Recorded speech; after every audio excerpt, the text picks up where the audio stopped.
Hello, hello, hello.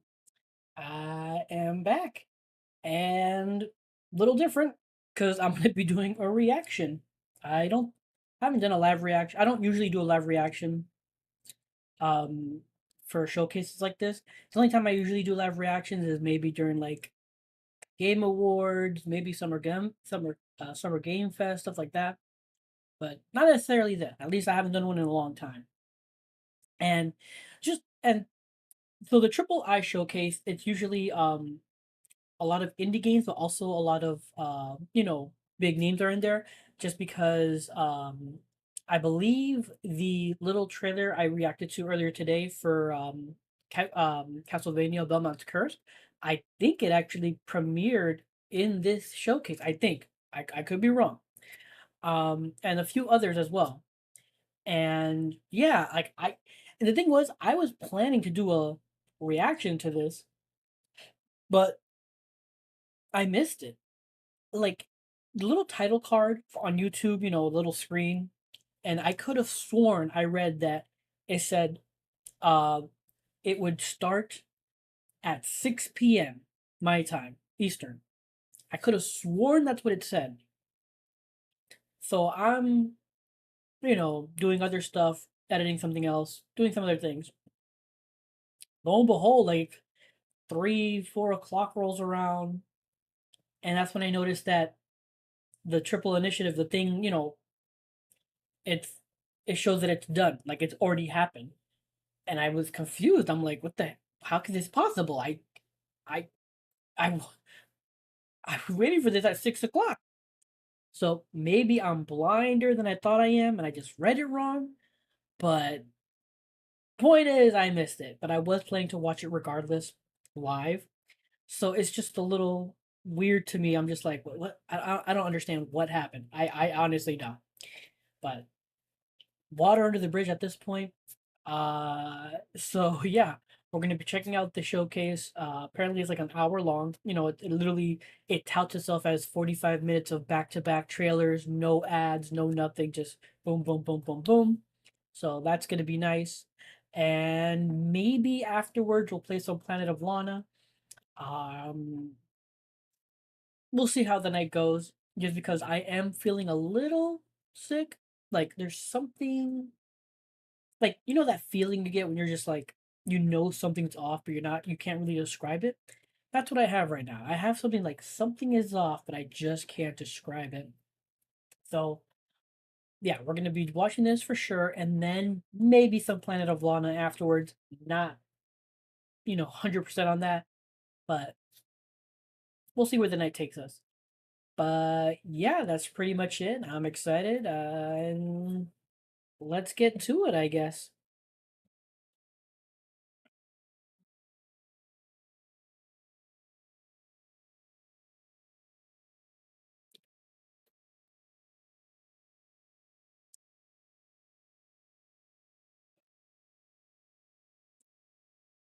Let me make sure everything is good. Everything looks good.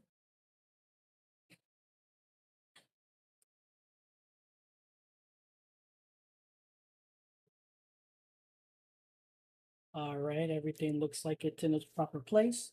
And again, I know it's a late reaction, but it's like again, I was waiting for this. I could have sworn the thing said 6 o'clock, and I was waiting for 6 o'clock, and then all of a sudden, apparently, it happened at 1 or 2 o'clock. So I just maybe I read it wrong. I don't know, but I could have sworn it said 6 o'clock at some point somewhere.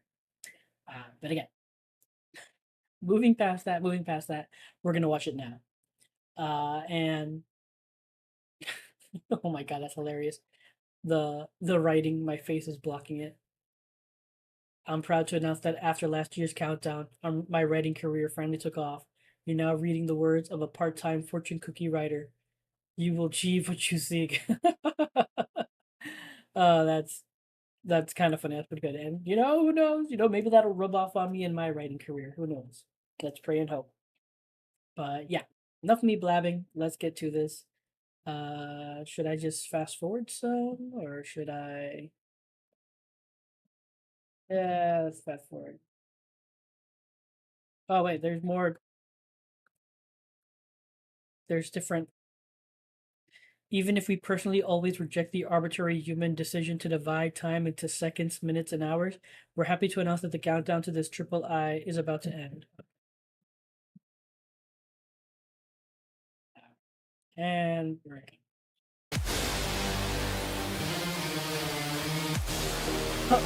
Holy cow.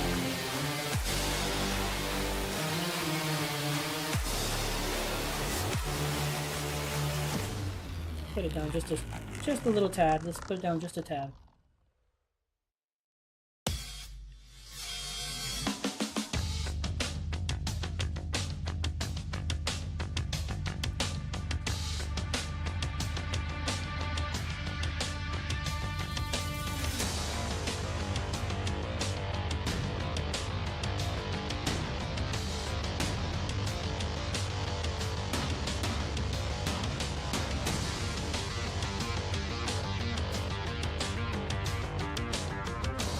Oh yeah. Bowl of chips. World premiere. I have dreamt so long of my body that I know everything about it. I have dreamt it into existence. They say you think you're human. I am human.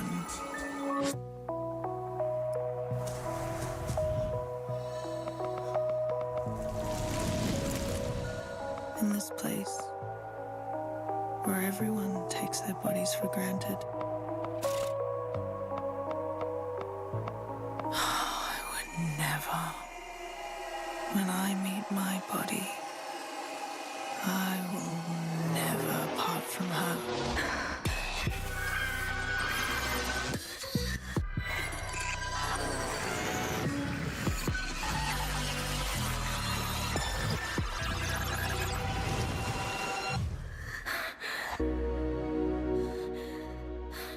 Prove you're human.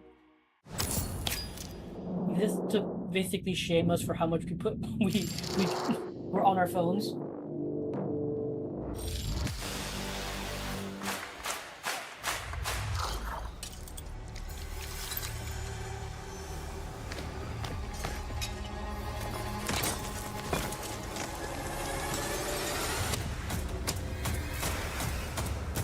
Oh, this is Gothic, right?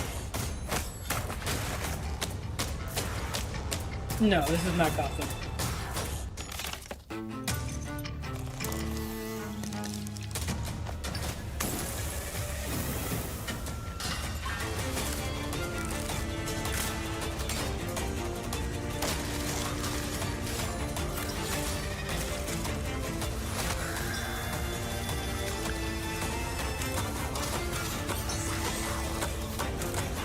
Gruesome.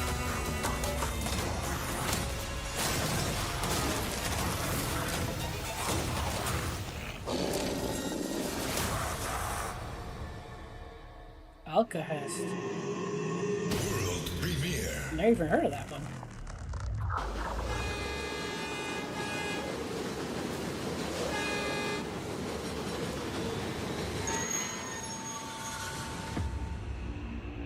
Oh god. What a horror.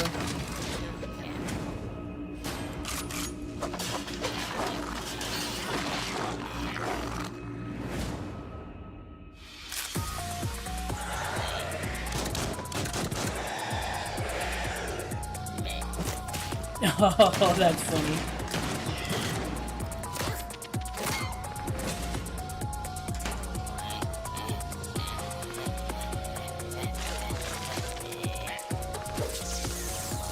Oh my god.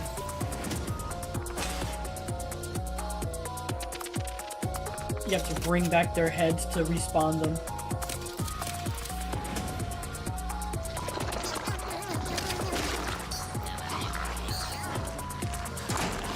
Oh.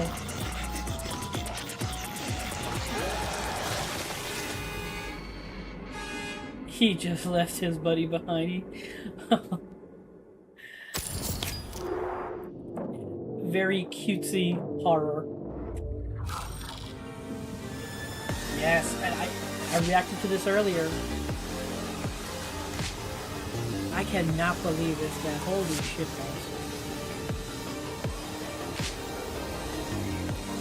Again, if you've seen my review of the game, you'll notice hands down one of my favorite games ever. And I'm just so interested to know if there's going to be story to this. And if there is, how does that...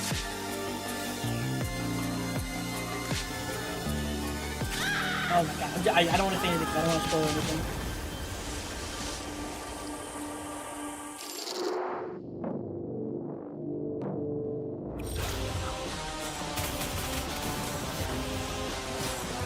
Nice. Hello, I'm Matt from Evil Empire, the studio behind Castlevania Belmont's Curse. We first worked on this beloved franchise with a Return to Castlevania DLC for Dead Cells. Since then, we've moved away from our roguelike roots and have been busy building a brand new 2D action-adventure game. And I'm speaking for Taniguchi-san from Konami. My team worked on the Castlevania collections, as well as collabs with external studios. Evil Empire's tribute turned out so good, we really couldn't miss the chance to work with them again. Together, we're continuing our collaboration for the 40th anniversary of the franchise. Being a French team, we were arrogant enough to set the game in France. Except for me, of course, being a humble Englishman. Now, let me set the scene. The year is 1499, and Paris has been invaded by Dracula's forces. As a Belmont, you will hunt down monsters across the city, scaling the sacred spires of Notre Dame, descending into the skull-lined catacombs, and dueling corrupted legends like Joan of Arc. Only berets and baguettes are missing, but I think you've had enough of that already. And what will become of Paris when Dracula's castle finally emerges? Well, you'll have to wait a little longer to find out. Castlevania, Belmont's Curse. Nice. Welcome, Pioneer. Time to join the great galactic expansion.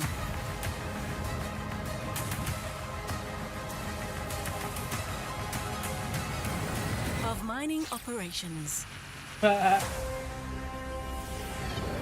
With your efforts, we will build a profitable future.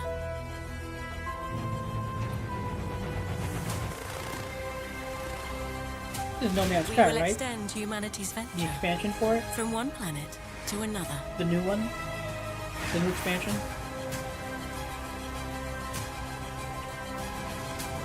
The shared vision of Sun will change the galaxy for all.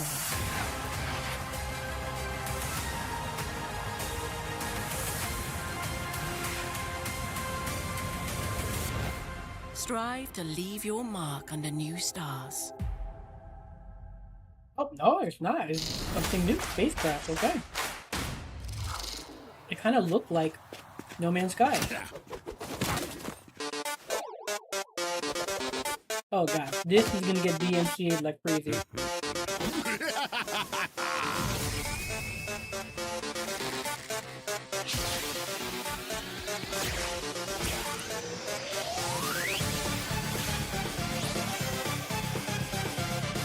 Wow.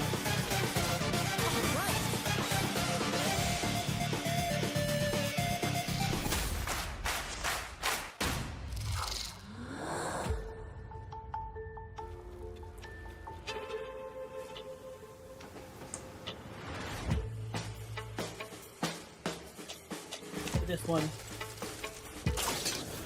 Like multiple people after the same item and you can sabotage the other thieves.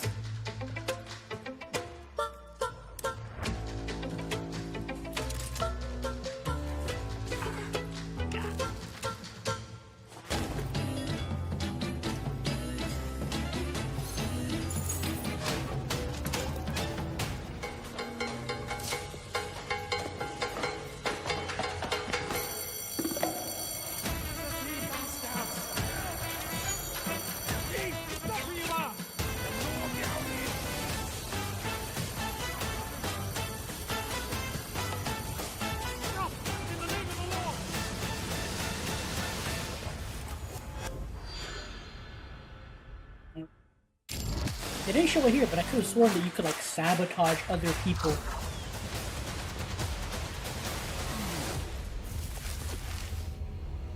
What once was the greatest empire has been diminished by the undead. And I need your help to restore what was broken.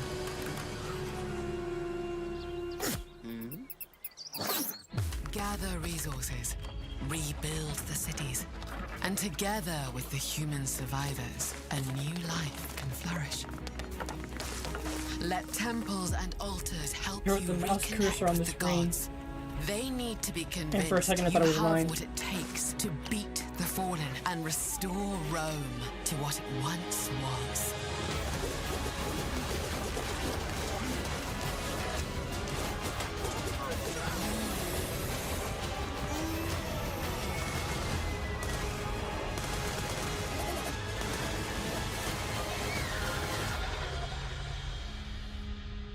Early access. Nice.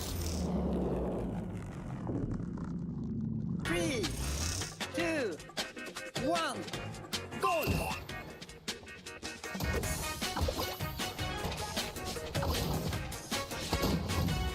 Why is that happening? A little volume thing. Go away. It's okay, it's okay. That was very... Don't do it, Adam, don't do it! Started dancing. This one's going in. Oh my god. No! Stop it!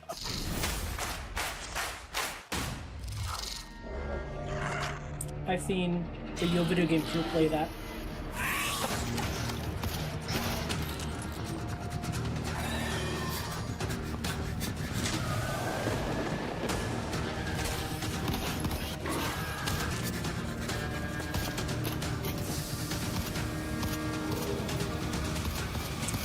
Oh, is this the last train? Frost Road. There was another game similar to this, where you're on a train, you have to like go out to resources and get back before the monsters get you. As you are returned to the earth, may the roots cradle your bones. The worms carry out their quiet work. We welcomed you in our midst, asked for nothing cruel, only honest work, sweat and toil. Your rewards earned. Keep digging for answers.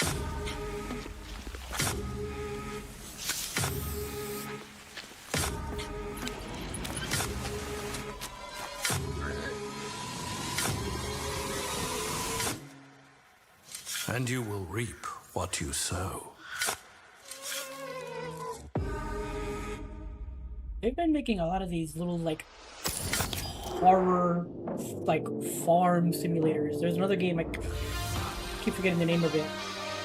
But there's been a few of them where it's like you're farming and stuff, but there's like a horror element like in the overall like, you know, game feel and everything. There's been a few of them now. World premiere.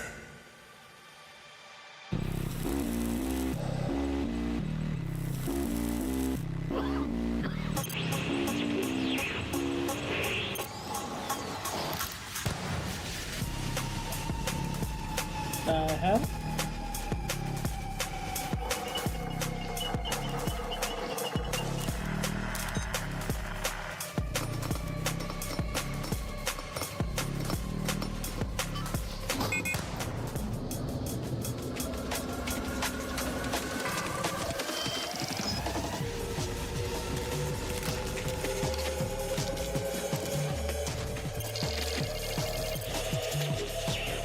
A very dark take on a party game.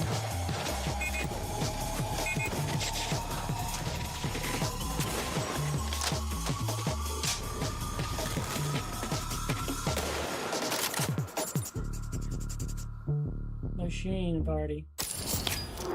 Yeah, again, a very dark take on a party game. It's a damn tough life, full of toil and strife, where rhythm and undergo. We don't give a damn when the game is done. Ho,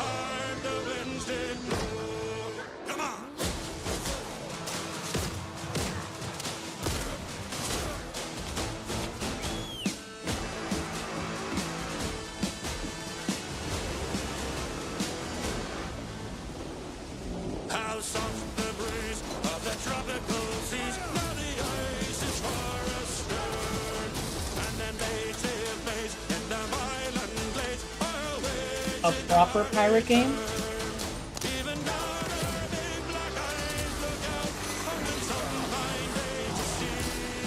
What people were hoping Skull and Bones was?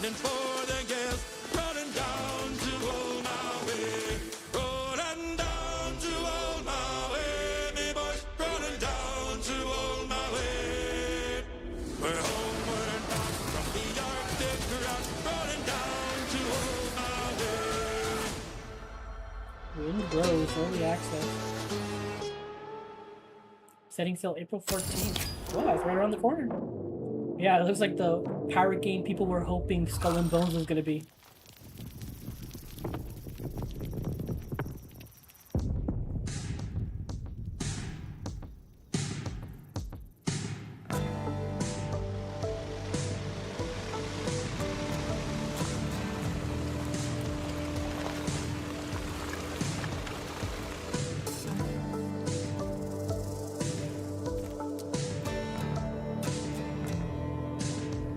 Music is putting me off guard.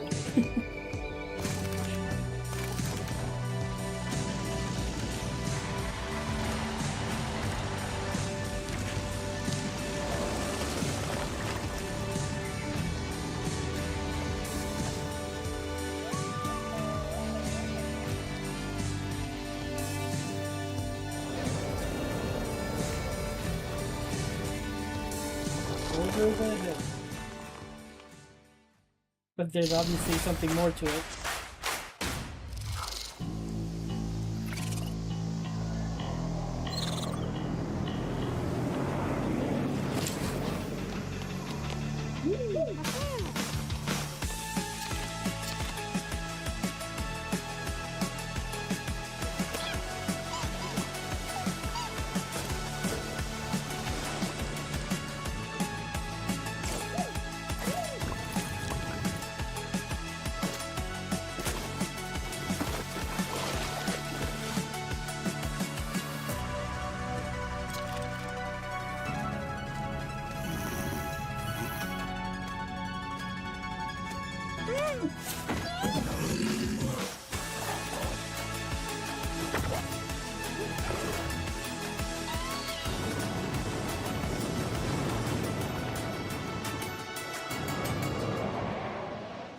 Hey, thanks for watching the trailer for Starseeker Astroneer Expeditions. If you'd like to get your hands on it early, head on over to starseekergame.com and sign up for the beta.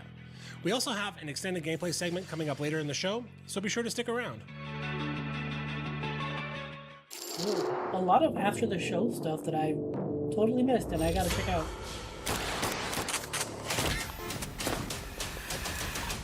You've been hired to work. So you're not the boss of me.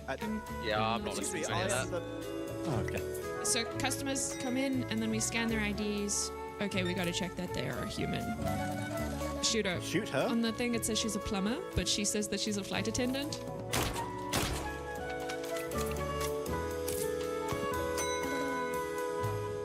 What the hell is this? Oh, he vibing. I don't even need to check shit. Oh.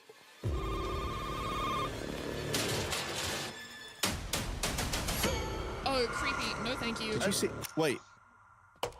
Oh my goodness. Wait, who doppelgangers? 60 seconds. Okay, you board up the doors. I'll start setting traps. Yes, sir. Oh my god, what the hell is that?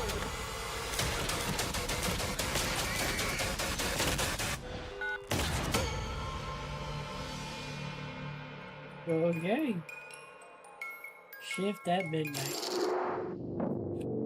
That's disturbing. Oh, dead as disco. Move to the music. To the beat.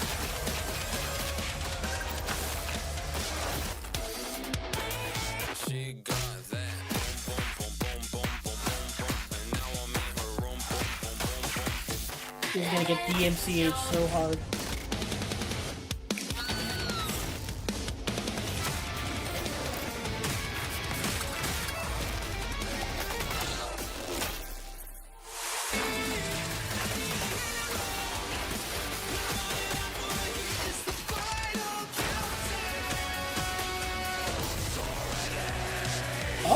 streamer safe track.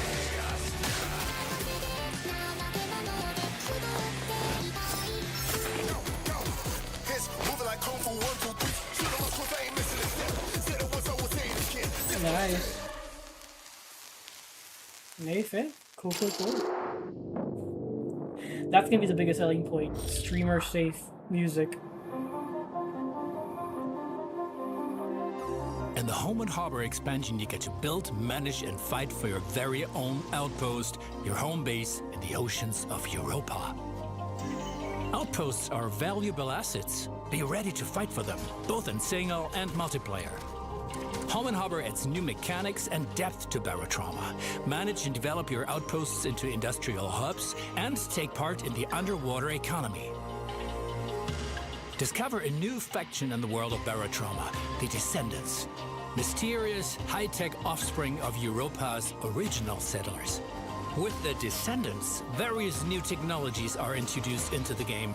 Cybernetics, augmentation, energy weaponry, you name it.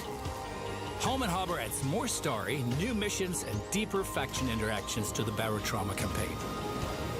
Barotrauma, Home and Harbor expansion. Coming autumn 2026. Never even heard of it, but cool. This one I know, but I can't remember the name.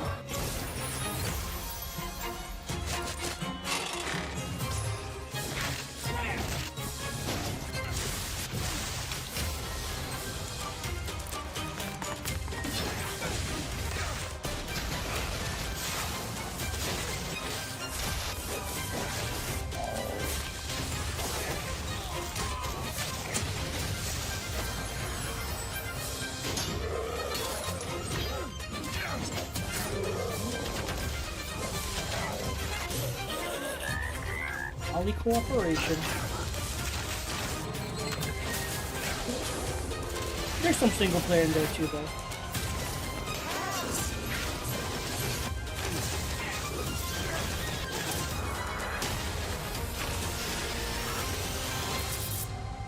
Lost Castle 2. I think it was Lost Castle 2. I'm making a game about sledding and hanging out with your friends. It's called Sledding Game. It's pretty much exactly what it sounds like. I remember you this. Sled with friends. You can race. You can do cool tricks and stuff. There's also a bunch of other fun things to do when you're not sledding, like snowball fights. Or fishing. Whoa! Oh my god. I hate you so much. You can also just kind of hang around if you want. There's also some cool customization stuff. It helps with the cool factor. So yeah, that's the game I'm making, and I'm really excited to share that Sledding Game is coming to early access on April 30th. See you on the slopes real soon, people. Real soon. Nice. Cyberwave.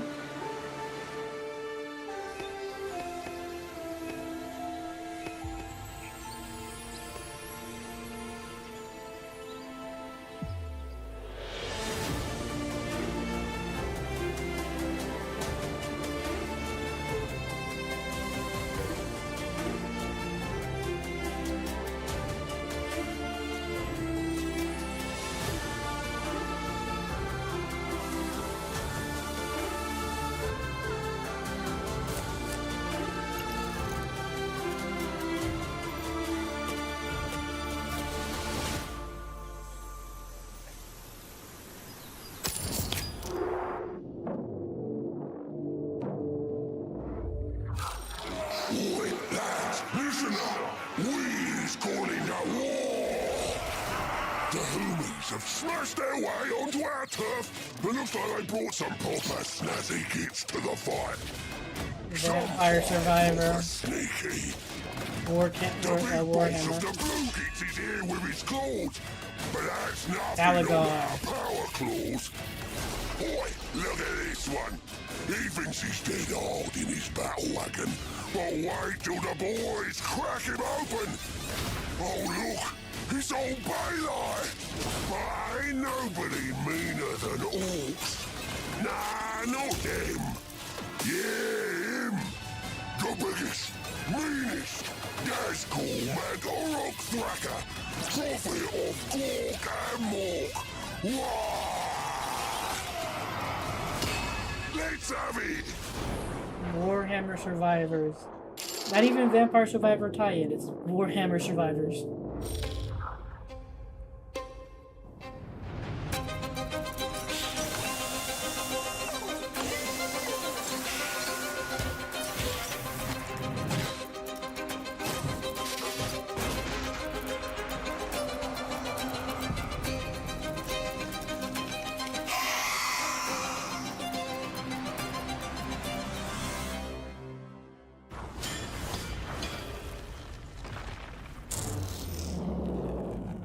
I'd never heard of it. Here, on this alien planet, a solitary creature faces the ultimate test of survival. A duplicate. An industrious creature built to survive the harshest of environments. It must unlock the secrets of this strange world. Learn to coax oxygen from crystal, raise crops from seed, generate light from goo. The path is fraught with peril. Insufficient water? Famine. Inadequate fuel? Lights out. An unexpected chemical reaction. The burden of existence is heavy, but this creature does not have to walk alone. At last, our survivor has found a friend. The duplicate now belongs to a team. Okay. A lot of base building sims. Ah, Valamortis, I just reacted to this not too long ago. Even the crows refuse to feast on these bodies. And I did see that there's like a big This carnage reeks of 9 something minute foul. Something inhuman. Interview or developer interview thing. Definitely want to check that out.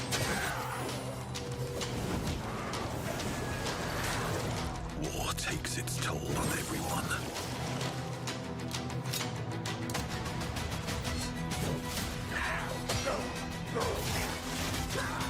What horror has been unleashed on these lands?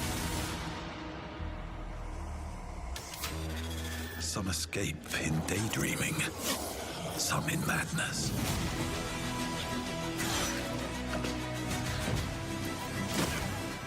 What madness has taken hold here?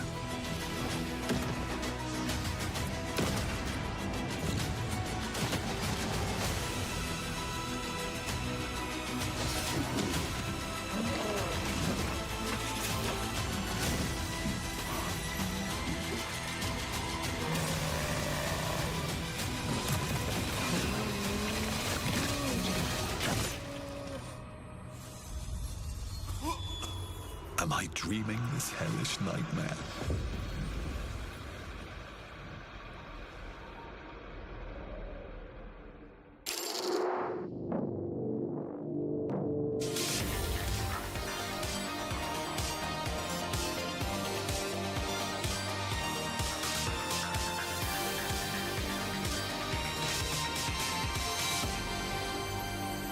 Thank you for letting me catch my breath.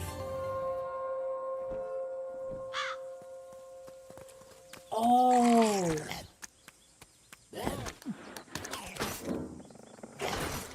What's this called? No Way Home or...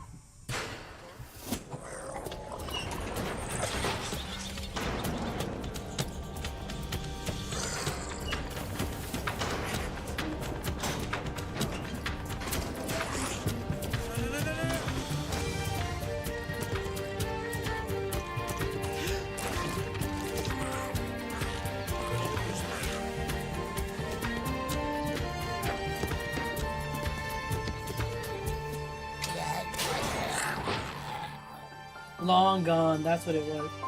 Yeah. It's still a wish list. 2020 next year. Okay, at least they're giving us a window.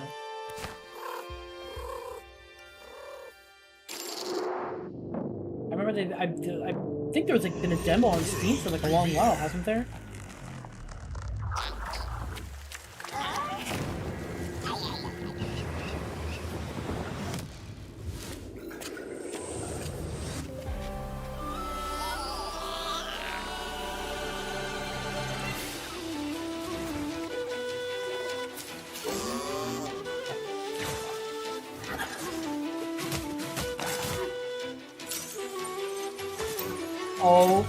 my god. What are they doing? What are they thinking? Capturing critters and summoning them to do battle? Do they want to get sued by Nintendo? Oh no. Howl's gonna come after them.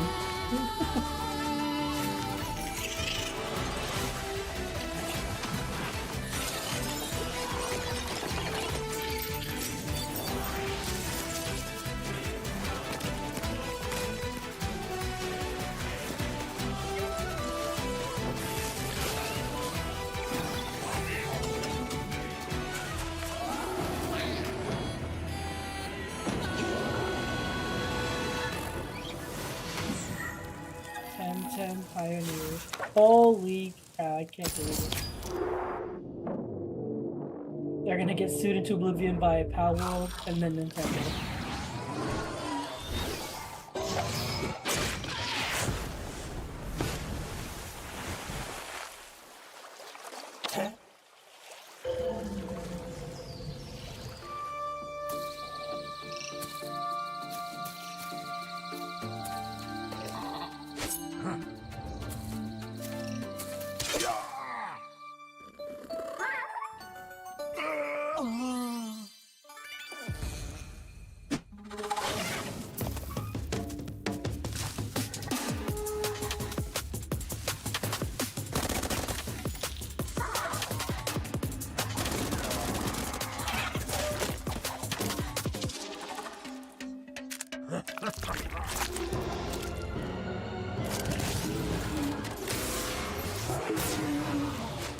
Okay.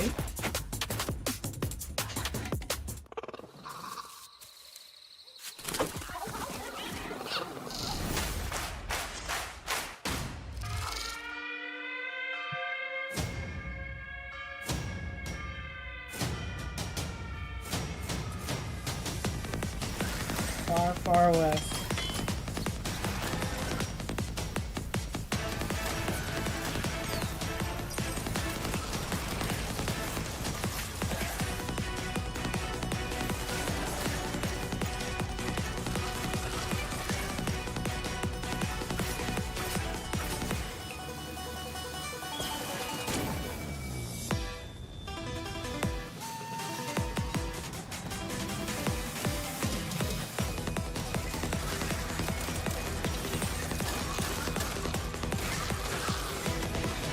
Music's really going at it.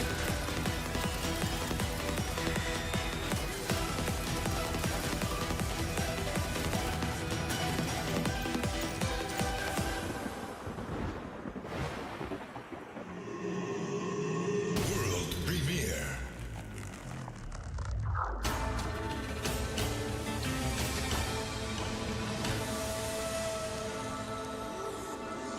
Wake up, Keeper. Don't make me bite you. Yes,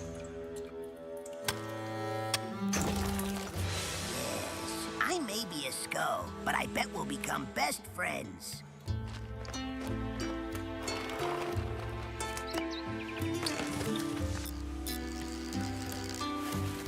One more filler for you, comrade. What are you looking at? Grab him.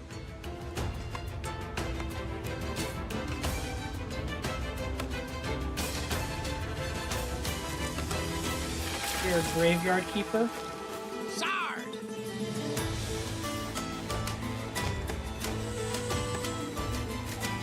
With RTS elements?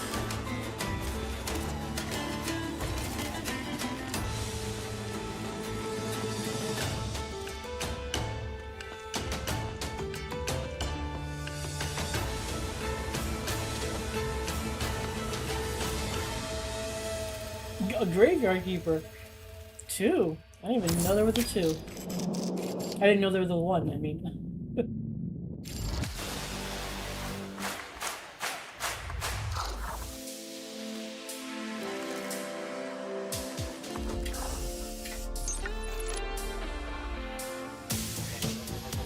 We have an experimental reactor, and I really do think the whole thing might implode. And that's where you come in.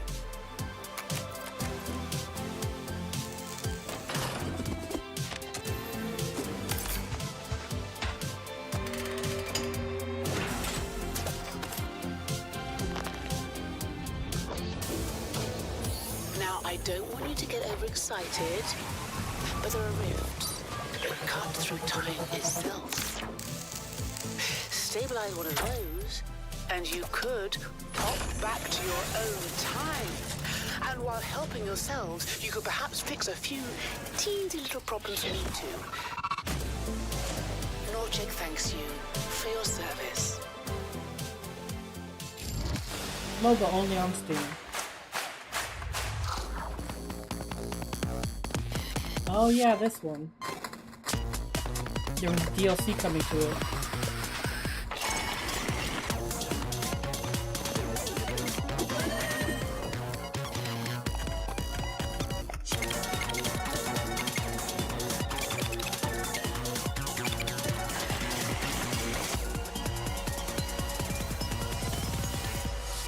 Extra final secret.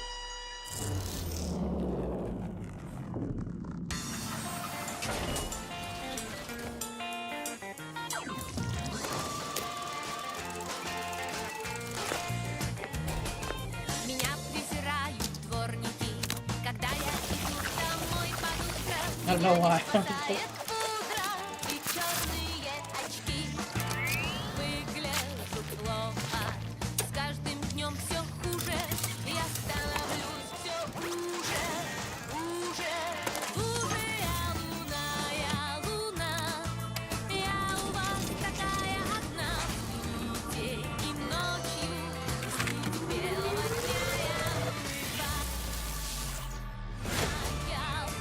Pretty neat, huh?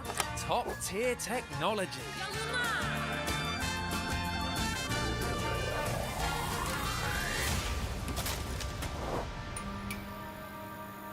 Well, yeah, that actually looks pretty cool. That looks pretty cool.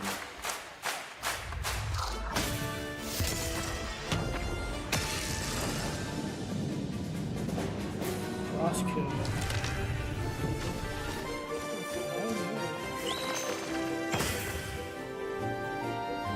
I like the style of it.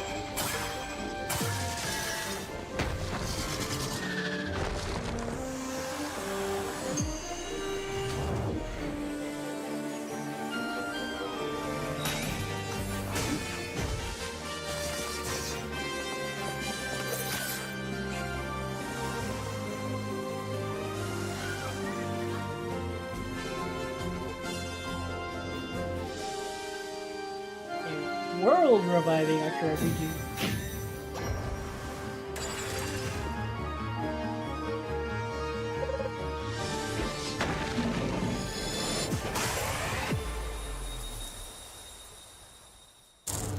Pretty cool.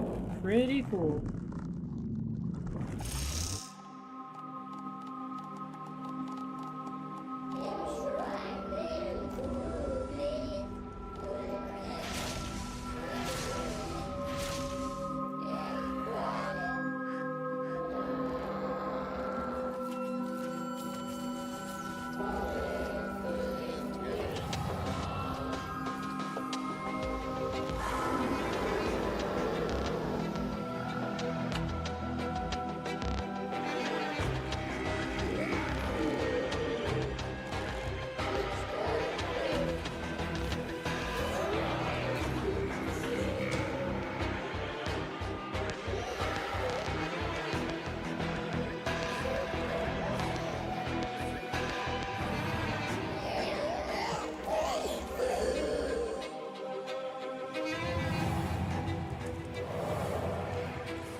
Risk of Rain 2. Premiere.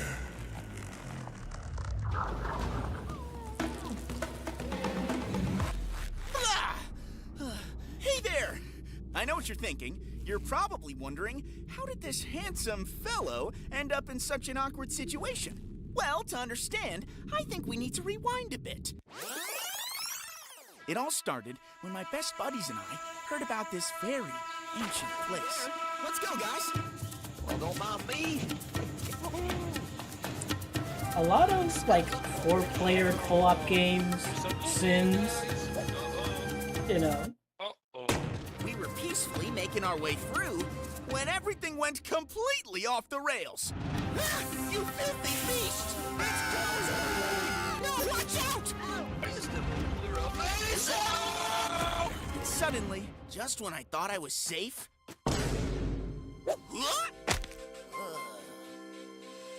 It's a real shame I ended up in this situation, because trust me, the treasure's right behind that door. And now you are the one that has to go get it. And don't forget, every step forward, you're already too deep to quit. Too deep to quit. Very Muppet-like characters.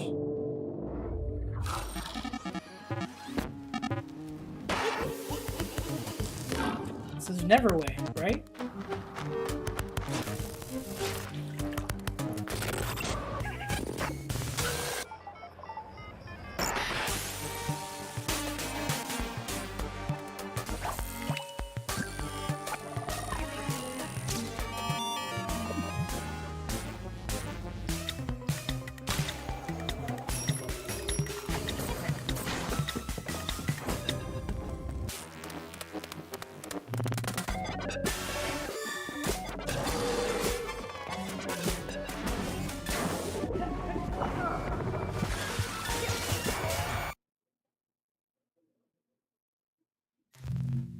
Neverway. Oh, October. And you can play the prologue on Steam. Nice.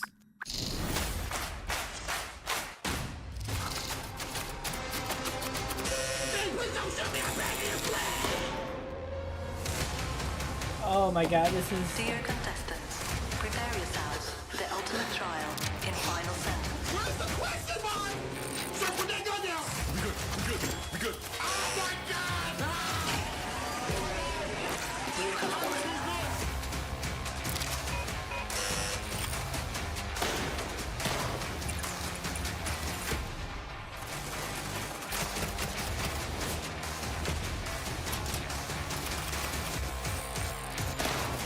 Alright, here we go, 10 seconds. Okay. We good. There are people dying before me?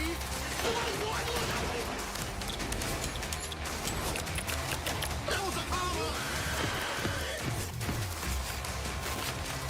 I've never even heard of this game. But it immediately made me think of like Typing of the Dead and those other games that like you have to type to like do stuff.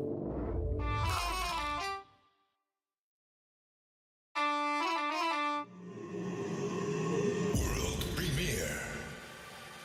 Nice.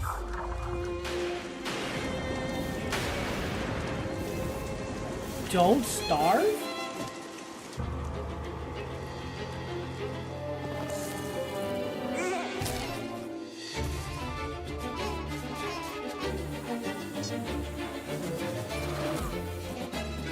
It's a new Don't Starve game?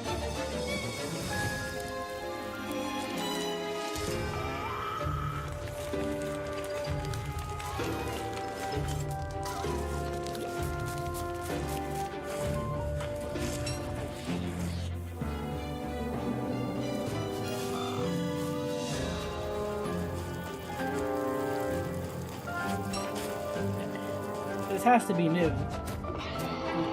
This would be like the third one.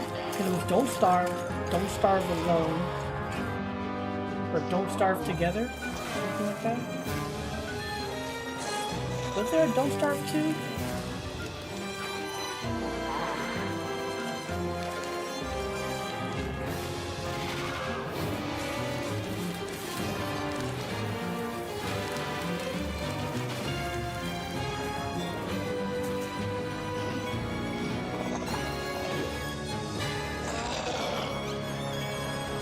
Don't Starve Elsewhere.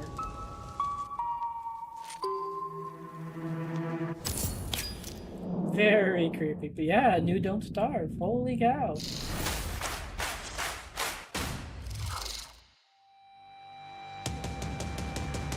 Very cool showing. But again, a lot of it is like 4-player jolly cooperation games, or like just 4-player games in general. A lot of like, you know, base spins and stuff like that. But obviously, quite a few little things over here. tried to use single player things here, like Neverway, Belmont's Curse, Val Mortis. Overall, a nice showing. I really like a lot of what they showed here. I like a lot of what they showed here.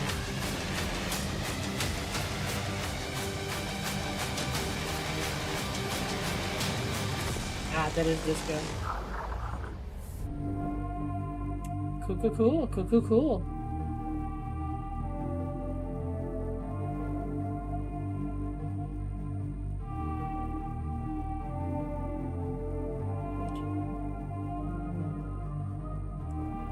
Give me a minute, my phone went off.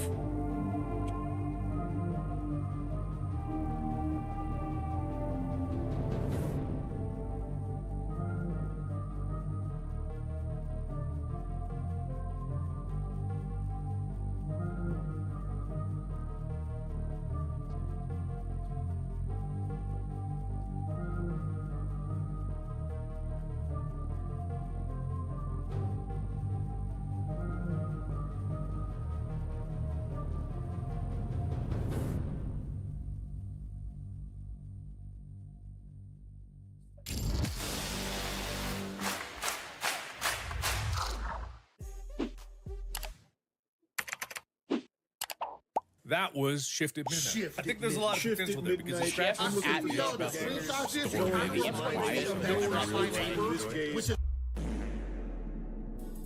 I spent the last 3 years developing a 2D roguelike mobile game. That's 3 years coding, designing systems, animating, and so much more. And you know how many people played it? My mum, once. Because apparently the world wasn't desperately waiting for another 2D mobile game filled with microtransactions. So this time I'm starting over with one goal. Make a game people actually want to play. So obviously I have no idea how to make a successful game. So I did what any responsible developer would do and Googled it. How to make a successful game. Your first game needs to be a horror game. Make a horror Develop game. a horror game. If you don't make a horror game, I will tickle your balls. So it's pretty clear what I need to do, but there's just one small issue. I'm terrified of horror games.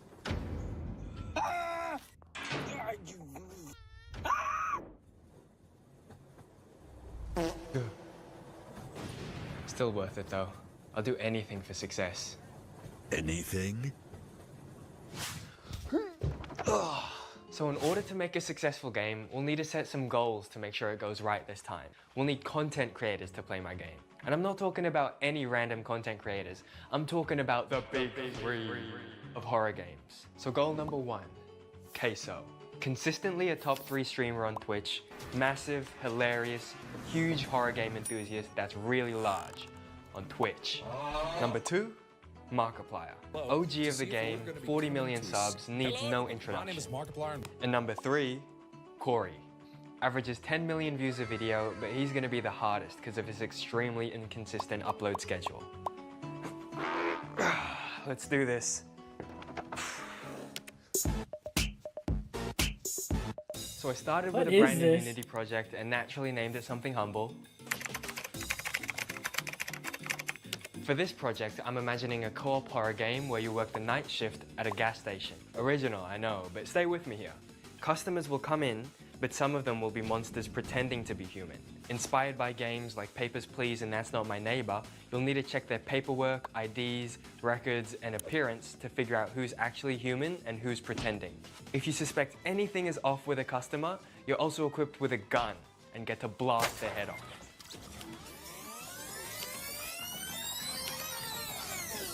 After nearly 3 months of grinding on this game, here's what I've got. Customers will walk into the store, grab items off your shelves, and now you've got to restock them through a quick little mini game. Once they're done shopping, they'll come up to the counter, hand over their ID, and you can look them up in the computer database. From there, you can start questioning them. For example, this woman says she's a flight attendant, but according to the database, she's actually a plumber. Gotcha! Then you can bag up her remains, throw them in the dumpster, and mop up her blood with this sexy mop. Okay, back to you, Future Bun. Future Bun here. Now that we have a mostly complete demo, it's time to give the game to my friends and see what they think. Douglas, roll the footage. Wait, how do I ask him stuff? Wait, what do I do next? Well, that went terribly. Turns out players had no idea what to do, where to go, or how to question customers. Is she okay? So to address this, I added a tutorial character to run you through the process of questioning customers and maintaining your store. Can't touch this. You can't touch this. Now that the game is ready, it's time to publish it to the public. The issue is Steam has a price of $100 to put a game on their platform. And I ate water for breakfast this morning. So we'll be starting with Steam's little brother, Itch, a free online platform to upload and play games. But just one problem, we still don't have a name for the game. After a chat with my brother, we landed on the name Shift at Midnight, because you're doing a shift at midnight, and doppelgangers are shape-shifting at midnight. Get it? Anyway, I found a guy on Fiverr to do the thumbnail for the game, and he did an incredible job. Shout out Pedro G on Fiverr, everyone send this guy love. The last thing I needed was a clear call to action for anyone who played the demo, so I added this to the page. If we reach 20,000 Steam wishlists, I'll release multiplayer. See, on Steam, wishlists are the strongest indicator of how a game's going to perform at launch, and 20,000 is a near impossible goal. It'll take at least a couple months to hit, if ever, which will give me time to work on the multiplayer version of the game. And now that that's sorted, we have a game ready to publish on Itch. It's time to upload the game and hit the sack. Now that we have a demo, we can't forget the original mission. How will we reach the big three? See, on Itch, there are thousands of YouTubers with less than 100 subs that play every horror game that comes out. Once we have a bunch of videos from those smaller creators, we can use that as leverage to contact bigger creators. Then bigger, then bigger, then the big three. Flawless plan.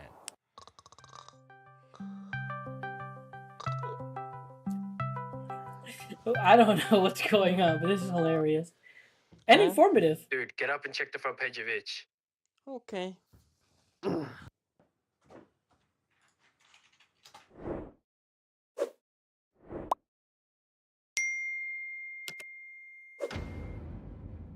Shift at midnight. Anyway, hey, Clyde. Clyde Dawson. All right. Holy sh**.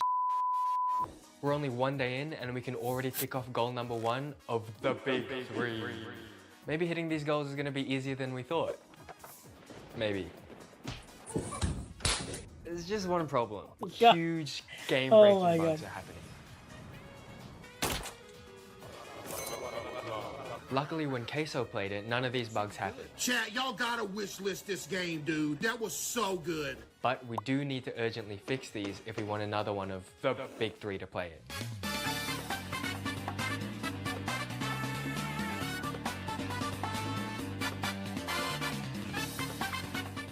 So it took us a couple of grueling weeks, but the game is almost entirely bug-free. Except for this guy. This guy's chill. Then something happened that I was not expecting. I was scrolling through TikTok like the fat chud I am, and then I see this video. Hello, hello. Hey man, some ID look kind of funny, bro.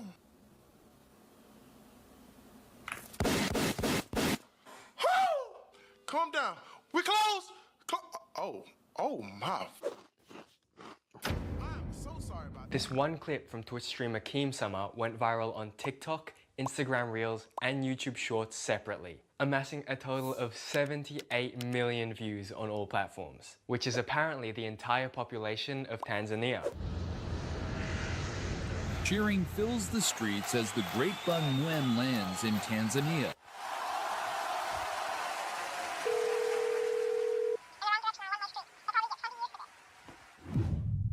I've just been informed that Markiplier has played and uploaded the game. This is a shift at midnight, and it might just get multiplayer. Aye, buddy. No big deal.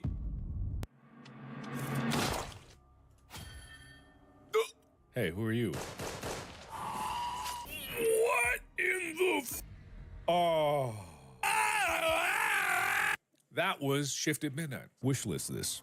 That means another one of the big three have played my game, and we can cross Markiplier off the list. Now all we have left is Quarry. The issue is, he's definitely going to be the hardest to get. Uh-oh. You guys remember when I set that 20,000 Steam wishlist goal, expecting it to take months to hit, giving me tons of time to work on the multiplayer demo? Well, this is what the Steam wishlist count looks like today, only a week later. I'm screwed. So back to work I go because people are catching on that I've well surpassed the wishlist goal and are asking where the multiplayer demo is. Now this is my first attempt at a multiplayer game, so let's get this done to the best of our ability. We do not care. Oh my god. That is definitely not right.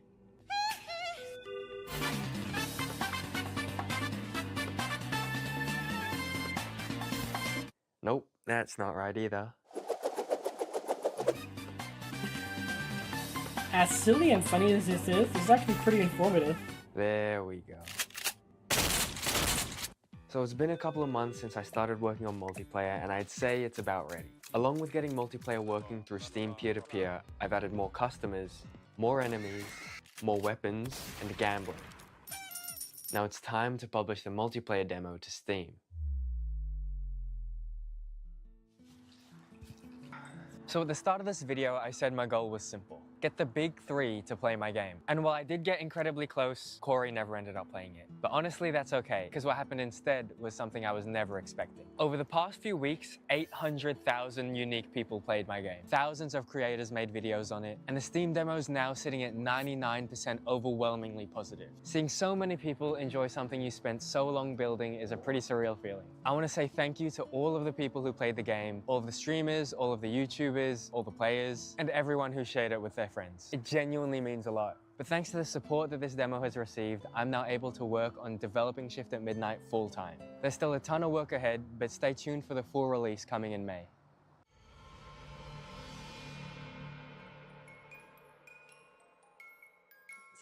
For him. Really good for him. That was great. Yes!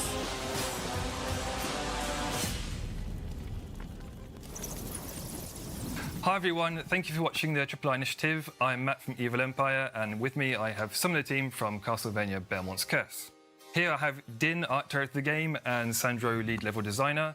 And to my right we have the big boss from Konami, Taniguchi-san, producer of Castlevania Belmont's Curse. So Sandro, we're a French studio working with a Japan-based company.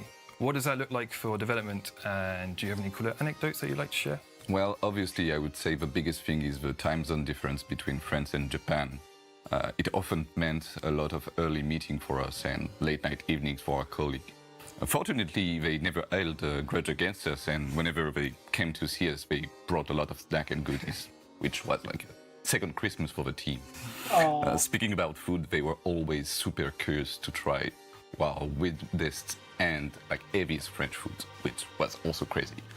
But more seriously, I would say that adjusting the processes of both teams was the biggest thing. We all have our respective background as companies, Evil Empire being an indie and IVOPS company, and Konami having been here forever and having stronger processes.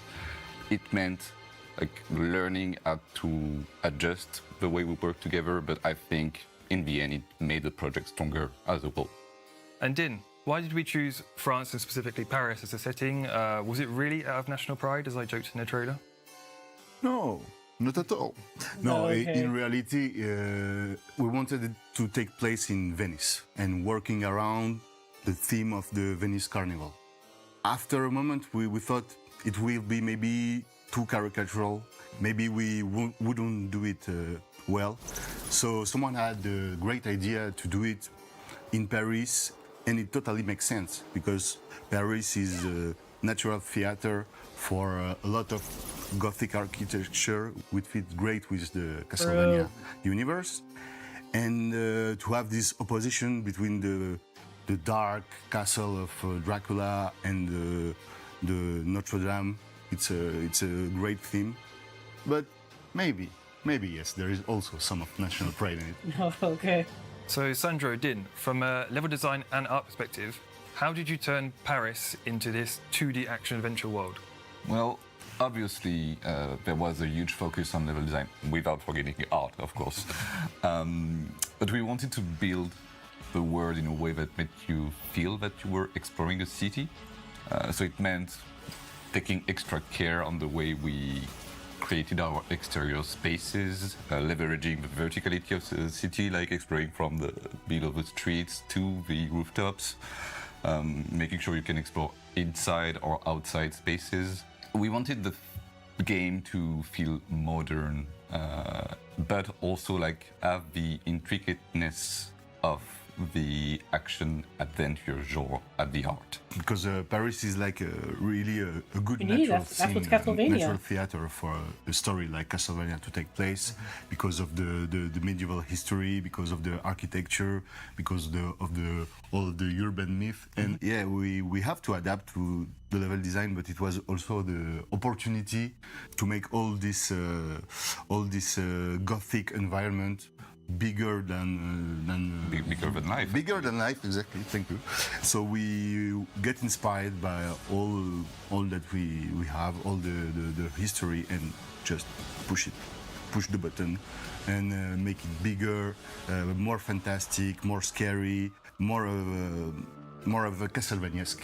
Yeah, city. I think it really matches what Castlevania is about, like this sort of over the top. The music wanted is to good player too. to explore a lot of vertical spaces, so it means also exaggerating them. Yeah, Being able to go from the bottom of the streets to the rooftops, crafting a lot of inside and exterior space. There is actually a really rich history in Paris with the catacombs, with tons of places that we draw inspiration from and allow us to have this intricate, deep, stayed layered airborne level for quite a design that while are like stand out A lot of air combos. things in the 2D action adventure genre. It's like what we really wanted to focus on to nail the experience.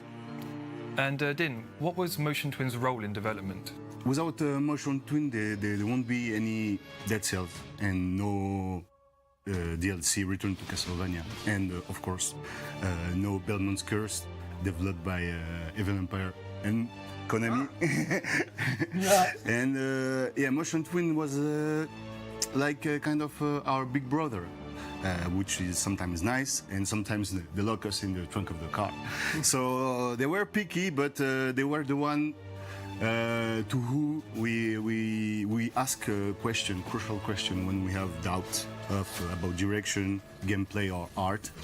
So they helped us guide our decision through the development of the game. And Taniguchi-san, can you tell us more about which entries in the Castlevania series had the most influence on Belmont's Curse? そうですね。一番影響を受けてるのは悪魔城伝説です。Come on, say it. ストーリーがそのようになってるっていうところからもお分かりいただけるのかなと思います。あとは今回の特徴がもう無知っていうところもあって、その当時のいくつかのタイトルの影響も受けてます。最後に、やっぱりその探索型を採用したっていうところもあって、月下の野草曲シンフォニー・オブ・ザ・ナイトの影響も強く受けてます。Symphony of the Night, come on. Well, obviously, looking at the game title, we had a lot of inspiration from both Dracula's Curse and Curse of the Darkness for Belmont's Curse story. Gameplay-wise, I would say Super Castlevania 4 for the whip action, but we definitely wanted to make it less wiggly and more modern, make it really impactful for our game experience. And of course, I couldn't avoid talking about Symphony of the Night, like it was such a genre-defining masterpiece. We don't want to compare to it, but it's inspired a lot of the game structure. Of course. And Taniguchi-san, how do you feel now you're about to resurrect Castlevania and Dracula himself? やっと新作をお届けできるっていうことでめちゃくちゃ嬉しいですし、めちゃくちゃ興奮してます。で、それと同じぐらいプレッシャーももうすごい感じてはいるんですけど、プロジェクトを発表させていただいてから皆様の反響がもうすごくて、それを見てますます頑張らなきゃっていう気持ちになりました。この気持ちっていうのは僕だけじゃなくてチームのメンバーの方皆さんそうなんじゃないかなと思ってます。Yeah, resurrecting Dracula is one of the most important part of the game, and we wanted to put every effort that we could into this crucial moment of the story. People know that it will happen, but we had to find a way to make it unique in our own way, and to still give the player something unexpected. For the resurrecting of the game, it was a great honor, but also a lot of anxiety because we know that it was highly anticipated. Yeah, seeing the first reaction of the reveal, we were very happy to see the real emotion of the people who discovered that Castlevania is back. Castlevania's back, man. It was great. Our last question is, considering the history of Evil Empire with roguelikes, will Castlevania Belmont's Curse be a roguelike? No, it won't. Yeah. Thanks for watching the show. Stay with us, we've got more to come, and we can't wait to show you more of Castlevania Belmont's Curse. Fantastic. So good. So happy. Cannot wait.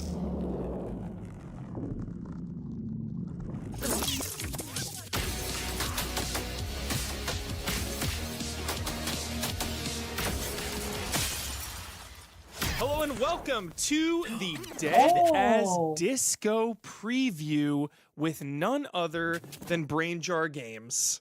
We are joined by Hell Adam Gershwitz, the COO. And I'm James Karras, the head of development.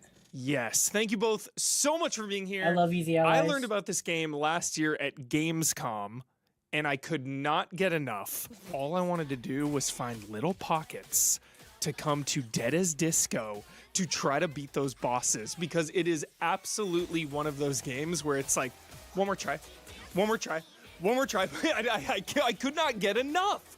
So please, for those that don't know what Dead as Disco is, please just tell us a little bit about it. Yeah, so Dead as Disco is basically martial arts meets music video, where every punch and kick and combo seamlessly syncs up to the song that's playing. And so it's like you can make your own music video. It's like acting out your own movie scene where the music's playing in the background and everything's synced up to it. Yeah, it's not just a rhythm game. It's a beat 'em up. It's music videos. We really just think about it as what would happen if you had a TikTok dance video, but it's a video game, right? And we can totally recreate that experience. Yeah, it is crazy how the music and the combat syncs up so well. Obviously, there's a ton of different musical genres that we'll go into in a little bit, but just kind of walk us through how the music and the combat sync up in each of these levels, because it feels like it just shouldn't happen. I'm like, how am I always on the beat here? How does this work? Yeah, it's really important to note. As I said before, we're not just a rhythm game. We're a music game, right? So a lot of rhythm games, you're like on the beat, boom, boom, boom, boom. Yeah. But we're about the experience, right? Like music videos are a fever dream. You're in one location, then another, crazy things are happening, and we want each one of our idols. So just to give you a little backstory, right? Yeah. So the band Dead as Disco, at its height 10 years ago, their drummer and kind of heart and soul, Charlie Disco, dead. Oh, shit. No one knows why. It's always the drummer. Right? Always the drummer. Always the drummer. Here we are 10 years later. There's a reunion concert festival going on, and Charlie's back. One night only for his revenge, reunion, redemption. You don't know, right? And so the way this all works is Charlie is basically busting into all of his former bandmates' concerts. They're all idols in their own right. They all have their own music genres. They all have their own style. And each one of their levels is like this music video experience, this fever dream experience that culminates in an awesome boss battle, right? And so we design the music first before we even design the level. That's right? what I was going to ask about. Because you want to build it that way. And then we go back and forth to really tie in the experience. How is that process working with the musicians and kind of the level and combat designers? Like, what can you tell us more about that kind of collaboration? Yeah, absolutely. And it's one of the most fun parts of the job, actually. So on the music side, we work with our internal team that builds a lot of the songs, but we also work with folks outside of our team that are part of the music industry, real musicians to help us make this song, right? We have someone that actually works in K-pop doing the vocals for a K-pop song. We have a guitarist that's currently touring with Baby Metal that's doing a bunch of guitar stuff for us. So it's really, really cool. And there's a lot of back and forth where we set the song first and we start to feel out the level with it. And then we're playing off of that. We find moments in the music that we want to craft really cool parts of the level to. And then as we do that, it's like, oh, can we, push and pull the music a little bit, heighten this moment, make sure this feels good. And we're able to do that. We have a really, a global team. So we all work together, make that happen. It's a really fun process. Yeah. Is there ever issues with the music or the combat where it's like, oh, we can't really change because it'll change kind of the whole vibe of the song. Like, do you get into issues where it's like, all right, the whole vibe of the level is changing and you kind of have to pivot, or like how much leeway is there with kind of the changing of the music? Yeah, it's a great question. I think as part of what we're building with the music video is it gives us so much freedom to just make an awesome experience that there's not too many times that we feel blocked in or we can't work with that, right? It's more about like, how do we take this cool moment and then visually reflect that in what's going on in the level. And, you know, to your earlier question, part of the way the combat just works is it uses free flow. So, you know, when Gersh is talking about, oh, you know, it's not just a rhythm game, you have to press the music. You press whenever, and Charlie Disco makes sure to attack on the beat, right? He makes sure to attack to the music. And that allows us a lot of freedom, not only to do really cool, fun stuff in the levels, but just make the player feel like a badass. Yeah. And then obviously, if you hit on the beat, crazy stuff happens, right? That's when you get the over-the-top finishers, the over-the-top counters, the score goes absolutely wild. We actually have crowds in a lot of the scenes because these are concerts, and they will react to you doing well, right? Oh, yes. I definitely, because it is so, like, pretty challenging, I was definitely just kind of mashing it out at some points because I started to panic. Those ranged enemies I'm trying to dodge away from. You got enemies with shields. You got enemies coming in and swarming you. So I do like that if you keep your composure, you are rewarded for it in the combat. That's really awesome. Exactly, but at a base level, everyone should feel awesome playing it. So you can come in our game, you can mash around and still feel really, really good. Absolutely. And that's one of the greatest things about the tools and the technology we built is this will work with literally any song. And we give players the tool set with My Music to kind of pull any music in their music library right into the game, sync it up, write it up, and then make whatever they want with it. How does that work with the combat? Because we were talking about, you know, kind of the back and forth with the musicians. Yeah. But if somebody is just putting in their own song, how does that work with just the flow of combat and everything? Like, really, any song will work here? Yeah, you can do anything. And a goal for us was making sure that someone with no musical background can get a song in and play and feel really good about it. So the two things you need, you just put your song in My Music and you specify the beats per minute, which is really easy to find for any song. So once you have that, the game just knows, okay, here's the beats per minute. We're going to line things up. The combat's going to work because we're going to scale the animations and do everything that we need to do under the hood to make that feel good. And then for people that really want to start customizing it, we have what we call the advanced song editor that you can dive into. Whoa. You can trim the song. You can change exactly what the beats per minute are at different points. You can put in your own, and it's a tool that we're going to keep building over time. But yeah, you can just drop it in and have it work, or you could start customizing it and doing your own cool things. Very cool. Wow, they can you give you tell a us lot of about tools. kind of the different idols and kind of the structure of a level culminating with the boss fight? Yeah, so I think one of the ones that we're interested in showing, so a lot of people have seen Hemlock, right? You know, punk rocker, skull in a jar, giant mohawk. Yeah. But one of the idols that I'm most excited about is Aurora, right? Who's our K-pop idol. Yes. Once again, voiced by a former K-pop trainee and musician. And her level is that really fever dream, right? So like she's all about becoming greater and more, right? So her whole level is this kind of galactic journey, right? You start out in this planetarium, you go out into like this new world, you go to the flip side, the dark side, and you end up fighting her literally on like the rings of Jupiter. Yeah, right? the rings of Jupiter. But she is huge, right? And so this music experience is just phenomenal, right? And so when we think about that, we think about what the music is, what the vibe is, what the style of the music is, and what type of experience, right? With Hemlock, you're in a subway, it's kind of neon, it's dark, but he's punk, right? That's just the way that goes. With Aurora, you're in this kind of galactic, over-the-top, glittery, awesome experience. And then with the other idols, we kind of build it to that as well. We have another idol we've talked about, Dex, who's all about the music, right? And getting, you know, the song perfect, correct. And his level is black and white. Why? Cool. Because he is black and white. That's Mad his World experience. Vibes. Yeah. That's metal, that's hard rock, right? And so we really do try to bring out like the vibe and the feel of each idol. We want every idol to be like a real musician, Yeah. right? Do the musicians or did they get any input on kind of the vibe of the idols, or was that kind of a collaboration? So we have, and it depends on which idol for the amount of influence there, but absolutely, it's something that we've talked to. In fact, one of the idols that we're not talking about just yet, but the fourth one that's going to be, we're going to talk about soon, had a lot of input from the person that is doing both the lyrics for the song and the voice for the character, which is really cool. Yeah. But yeah, there's a lot of inspiration we take, and we make sure to talk with, what kind of things work for the musicians and feeding that into the idols because they are musicians. Yeah, and I think we could tease that a little bit, right? The reason why we work with the musicians so much is that's hip hop, right? And hip hop is so based on the lyrics and the tempo and the way the artist performs that we have to build the song to the artist, right? We have to make that, in order for it to be real, it has to be them, right? And so that's really important. But yeah, little teaser, more to come, right? Love this. How many songs are we starting here with early access? A lot. So the last time we did a count, somewhere around 30, maybe more actually. One of the things that's great about the game is it's so easy to make music. Anything we can think about and anything we want, we can get in, right? And we can get it in quick, and we can see it, we can play it.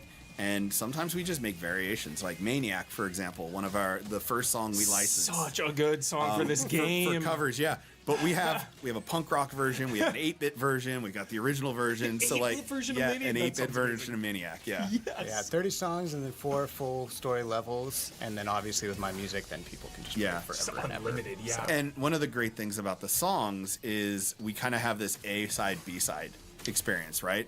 On the A side of our original soundtrack. It's all the stuff that we've made with real musicians, all these banger covers, fully streamer safe, right? So like one of the biggest problems about rhythm and music games is people love to play it. It's great on TikTok, like that's where we blew up, but it's a harder thing to stream, right? And so that experience, you can just click a button and good to go. Yeah, streamer safe mode, easy right from the beginning. Yeah. How much will that change the music?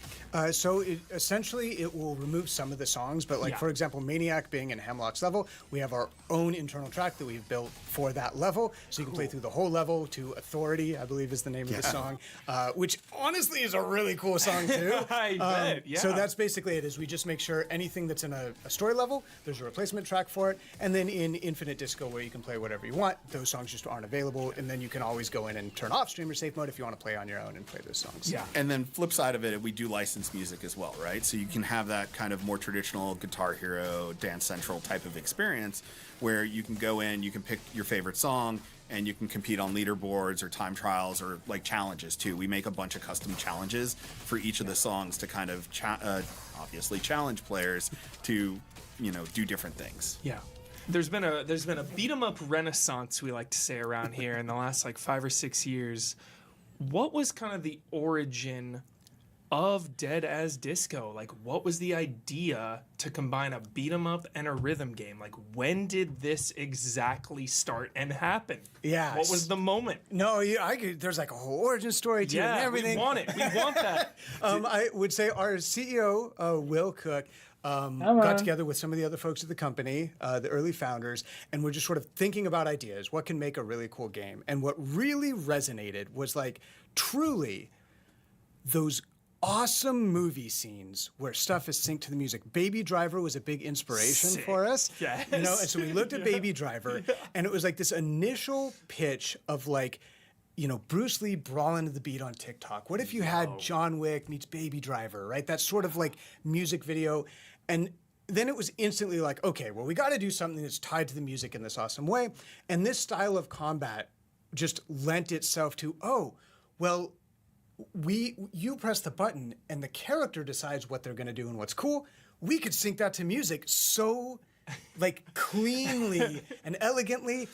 We put together a prototype of it. It's super fun, and then we built from there. Yeah. So the free flow combat systems have a natural rhythm to it. Like everything kind of happens on that tempo and beat. When I first played Batman, it was like, oh, this is like a rhythm. I'm just gotta follow this rhythm. Yeah. And we said like, why is nobody doing this? This is an amazing experience, right? Yes. Like we're inspired by like these games. Yeah, like Sifu. And no one's done it. Like we want this. Like that's what we are as a studio. We make games that people feel compelled to share, right? We make games that bring joy and smiles.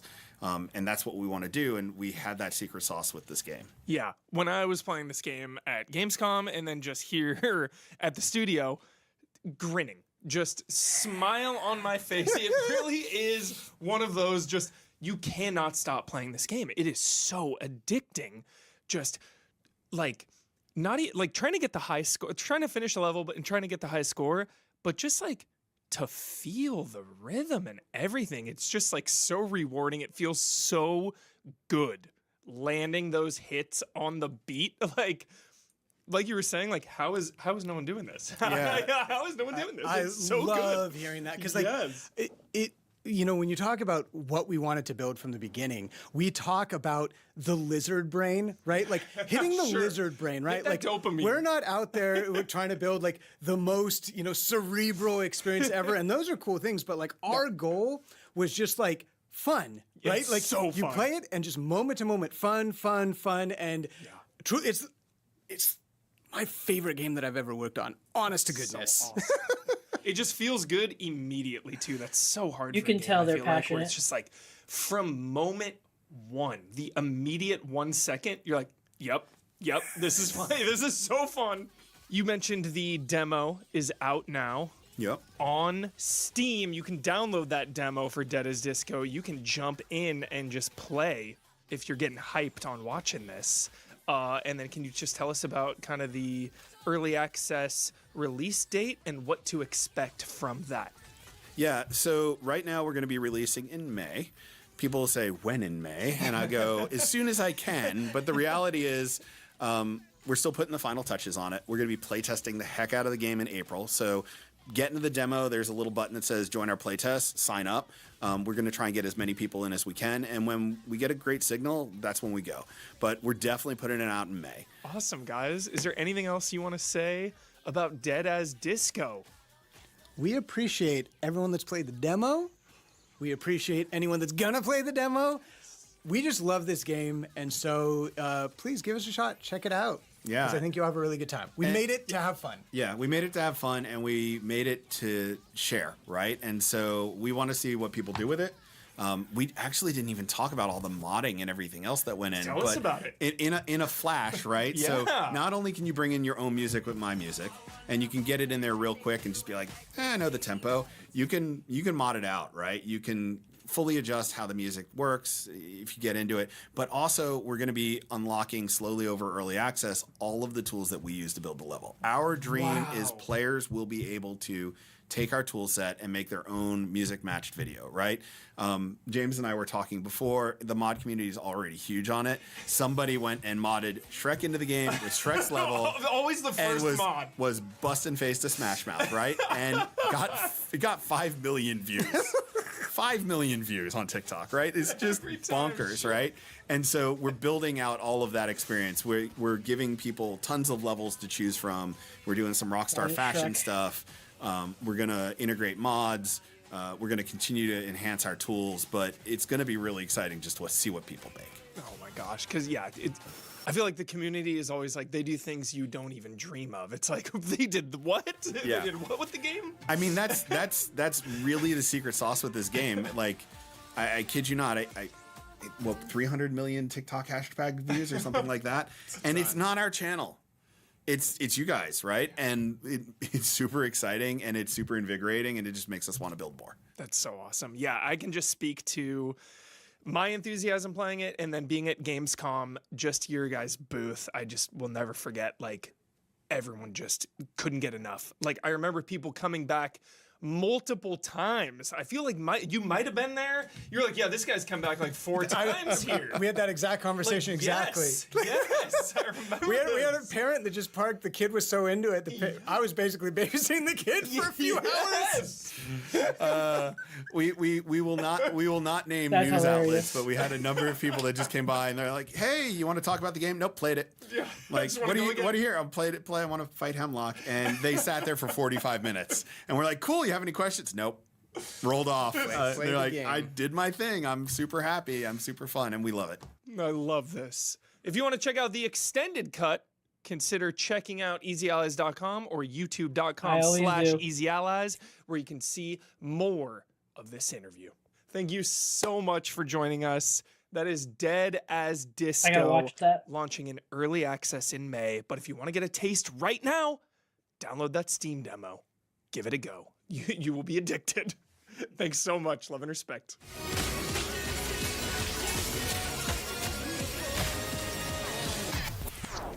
Hell yeah.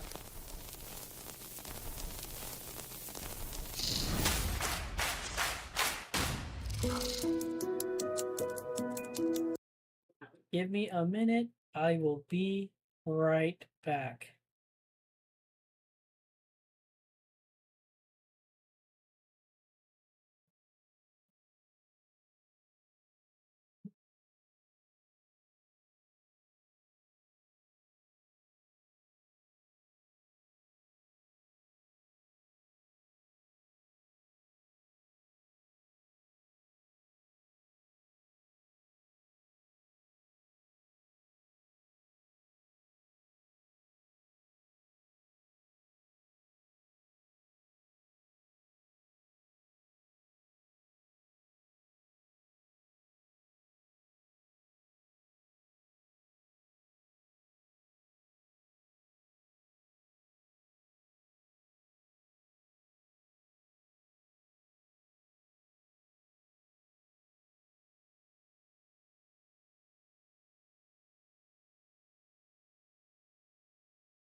I'm back. All right, here we go.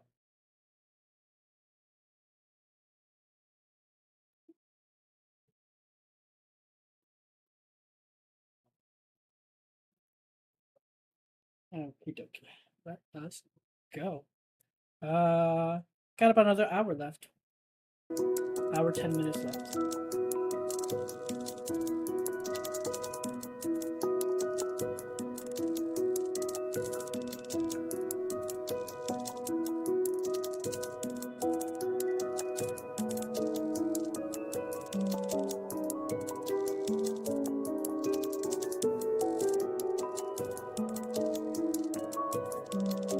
1,000 times resist. Like, I know I've had that game on my Switch for I don't know how long, and I've heard good things and have yet to even like power it on or turn it on. And I want to. I want to. Again, on my Switch. I just have not turned it on. Oh, hey, you're here. Come on in. Welcome to Sunset Visitor Studio. I'll show you around. Ta-da.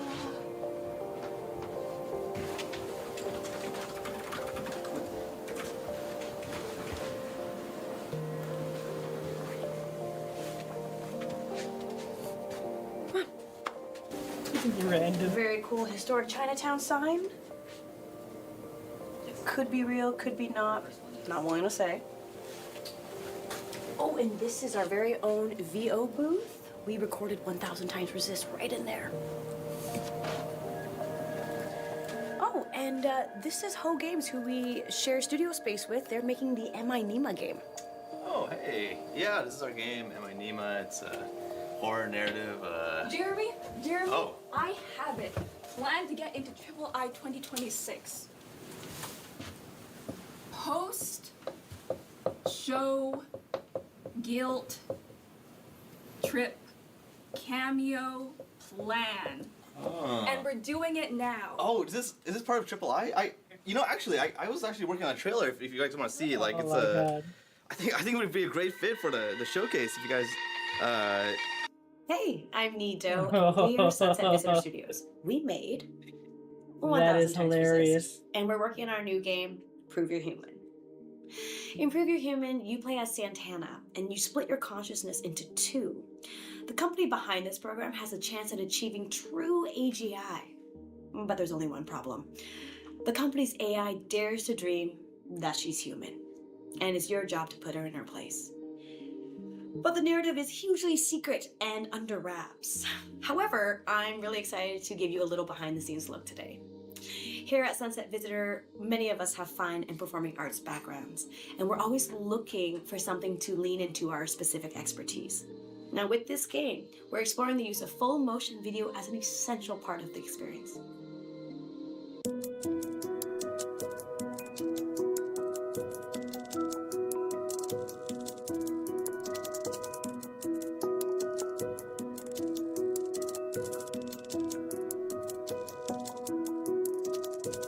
Facing upstage.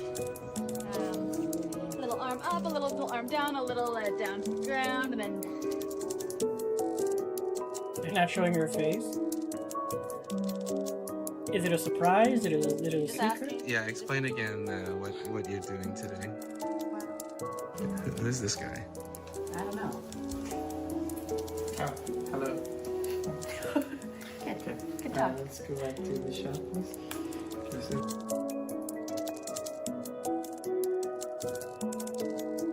Or is it that her face will never be shown?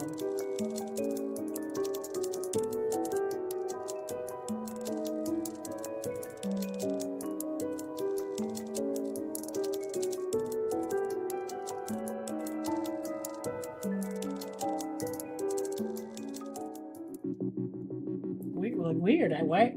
Again, like, is it purposely not showing her face, or is it like, a reveal for later?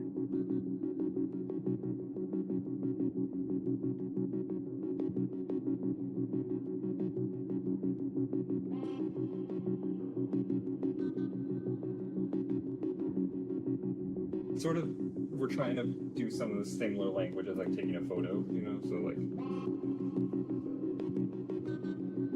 And yeah, we can try a few where it's just like that, and then maybe try a few where it's just like a slight expansion. And or maybe like you go like this and Dre. Yeah, nice.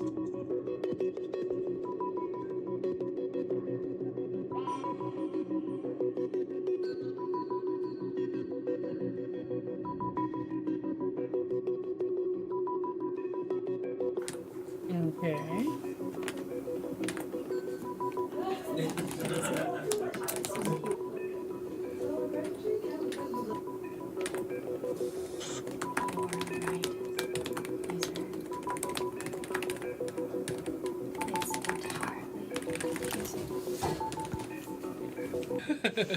Let's do a series.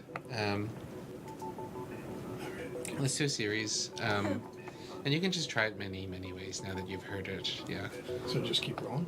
Yeah, let's just keep. I'd love a round of like kind of a bit like mean and nasty. Yeah. They say you think you're human. They say you think you're human. They say you think you're human. They say you think you're human. They say you think you're human. They say you think you're human. Stage directions that she kind of reads out loud, or I can't remember what you call them. Inhales quickly and such.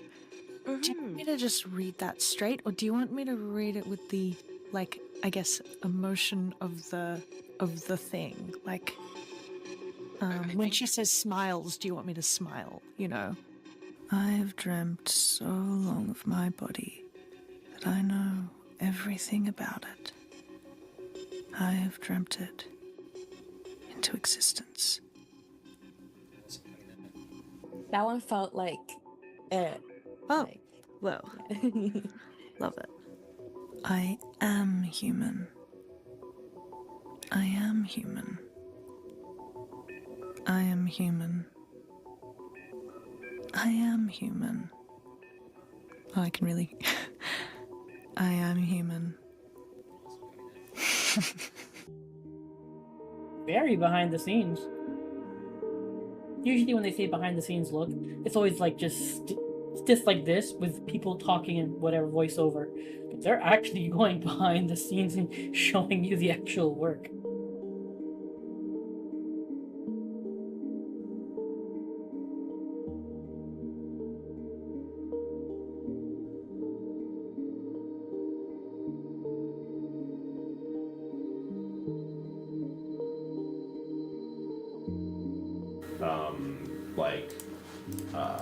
Like subclass driven, right? Like navigator base, and then like screen face navigator, admin navigator, mess navigator, or we don't make that specific, and it's just like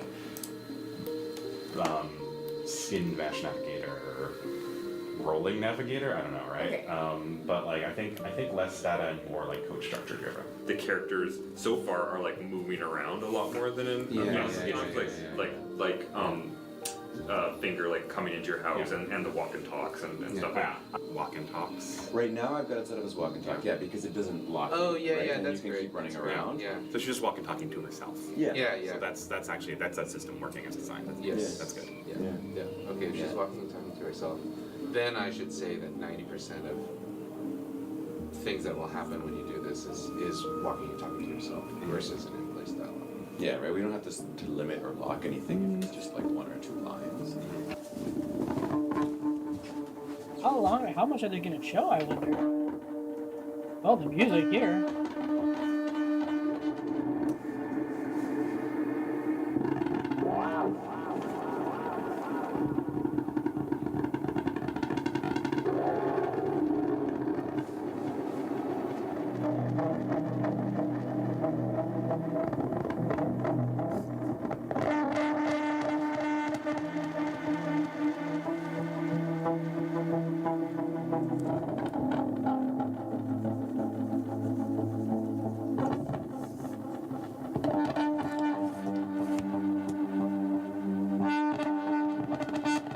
Very interesting how they, make sounds for the game.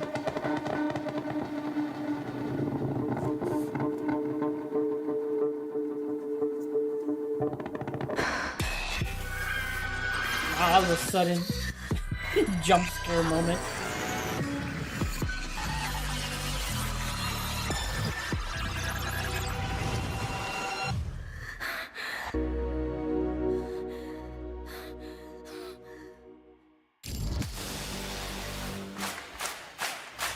Hi, I'm Jared. Hi, I'm Rado. And this is Valor Mortis, our Nice. first-person Souls-like set in an alternate supernatural So history they of do the call it a Napoleonic Souls-like. Wars.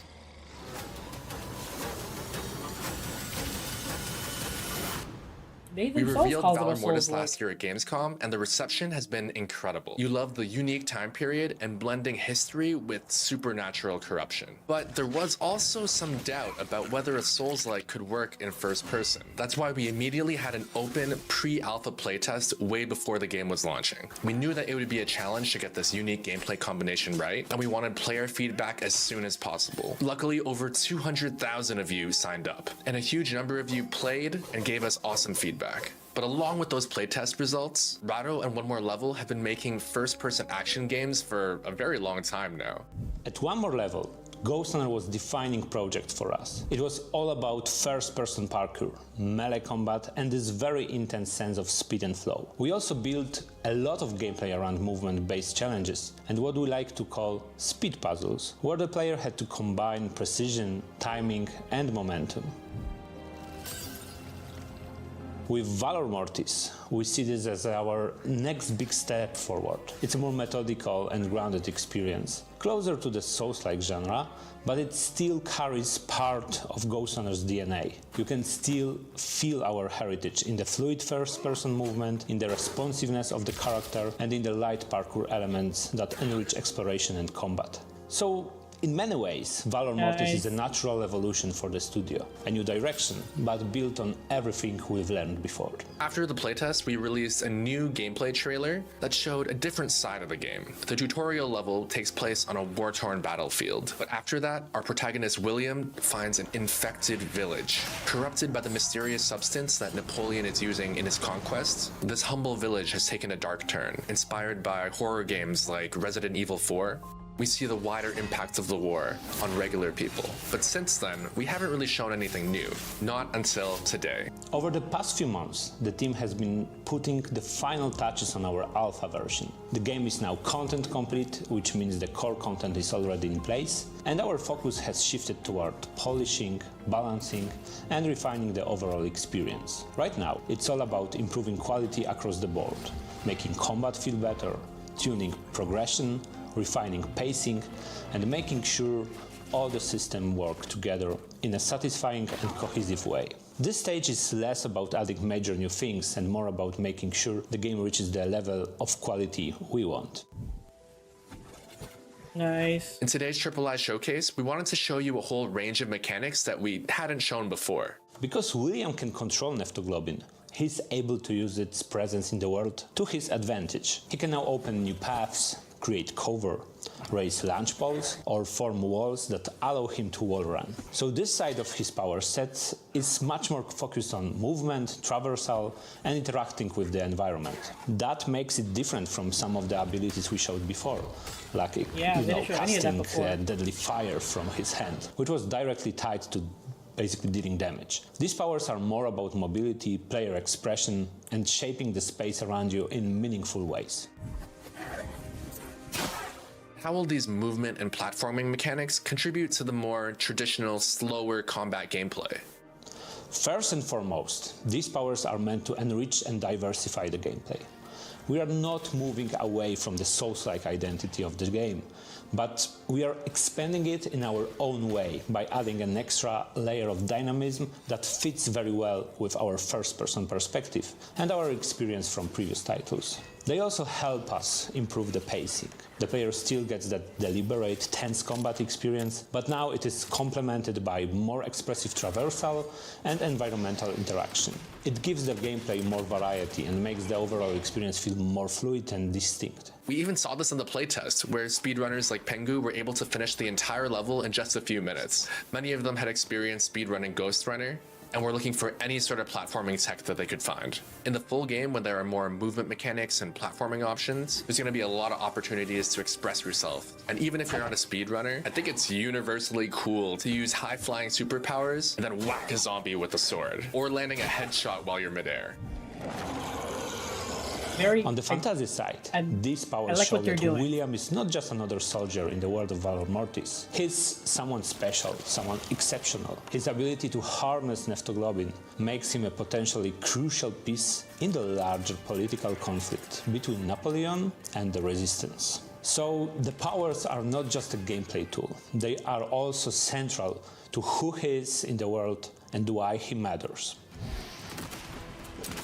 With all of One More Level's experience making first-person action games, what are the biggest takeaways that you've learned? One of the most important things we learned from Ghost Runner is how important flow and fluidity are in first-person movement. In Ghost Runner, the player was extremely fast and aggressive, and in Valor Mortis, that movement is more restrained and grounded, but we still want the player to feel like they are controlling a very agile and highly capable character. The first-person movement creates a unique sense of immersion. Every jump, landing, attack, dodge, or a sudden change of direction feels more immediate and physical.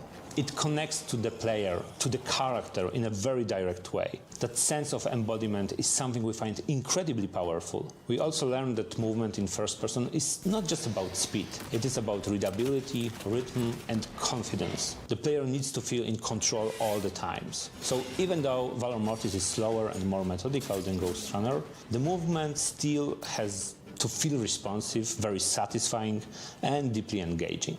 Along with the movement and platforming, this trailer shows a lot of other new things, but we're going to save those for another devlog. For now, I want to talk about the new weapon, the Rapier. The Rapier is primarily a piercing weapon built around speed, precision, and finesse. It favors quick attacks, dynamic lunges, and fast repositioning. It is especially effective when it comes to attacking weak points and dealing critical damage thanks to that. Compared to the saber, it is much more demanding weapon. It does not allow for sustained blocking. So instead of relying on defense in a traditional way, the player has to master timing and use parries effectively. That makes it a high-skill weapon, but in the hands of skilled player, it can be even deadlier than the saber, especially in one-on-one duels.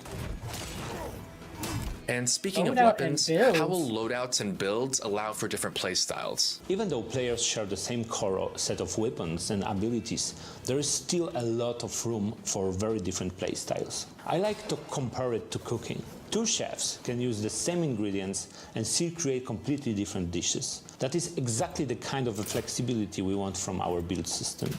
Some builds are simple and effective, focus on making the player stronger in a very direct way. Others are more complex and reward planning, precision and mastery. So you can build around survivability, around speed and aggression, or around specific synergies between different systems. The key is customizability. Even if two players use the same weapon, they may focus on completely different strengths of that weapon. Because of that, the game allows for a lot of interesting combinations and very personal ways to play. To wrap things up, I gotta ask, what is the team working on next? Next, the team will be focused on the final steps needed to bring the game to players in 2026 in the best possible quality. That means continued polishing, further optimization, and balancing to make sure the experience feels smooth, satisfying and consistent from very beginning to the very end of the game. At the same time, we are also continuing our work on the console versions, including Xbox and PS5. So our focus now is really on quality across the board, making sure Valor Mortis is technically solid, well balanced and ready to meet players' expectations on every platform. Thank you. Valor Mortis is a true passion project for all of us. It brings a unique gameplay formula to a part of history that we rarely see in video games. Everyone is working really hard to get ready for launch later this year, but there's still a lot of the game that we haven't shown yet. We've also got a Discord server where we're going to share more opportunities to play the game early, and we even reveal little bits of behind-the-scenes content every single week. It's honestly just really cool to be a part of something like the III Initiative. From the entire team at One More Level and all of us at Lyrical Games, we'll see you in the next Valor Mortis video. Again, very cool. Like, even though they themselves call themselves like a dark, a Souls like, they have differentiated themselves in big ways that I think is good.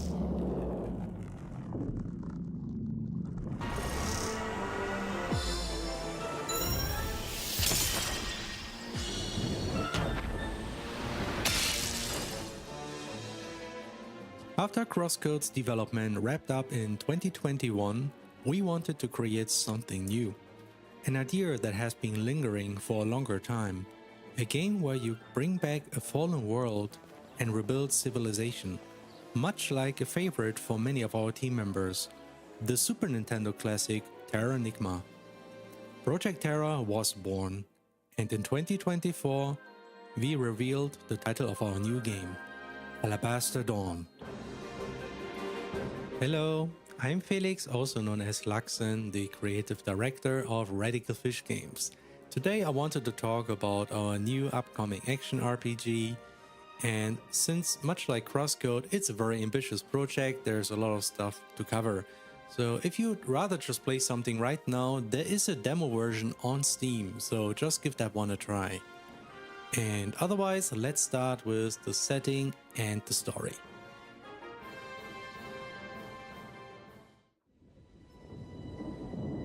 Nyx has arrived, an enigmatic entity threatening to wipe out every living being. Immediately. But the people of this world very have nice been art prepared. style. With the help of their gods, shelters have been built. Just before Nyx lands, everyone escapes underground and goes into hibernation, waiting for the right moment so that a few divine warriors chosen by the gods can wake up and fight the threat.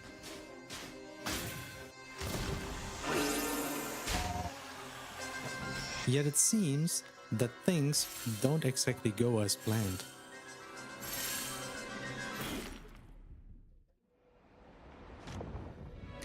We wake up as Juno, our game's protagonist. She finds herself in a world taken over by Nyx. Now, she's supposed to do something about it, all by herself. And what's even more odd, she isn't exactly one of the chosen. Not anymore. She has been cast out. Alabaster Dawn introduces a new setting, very different from the one we had for CrossCode.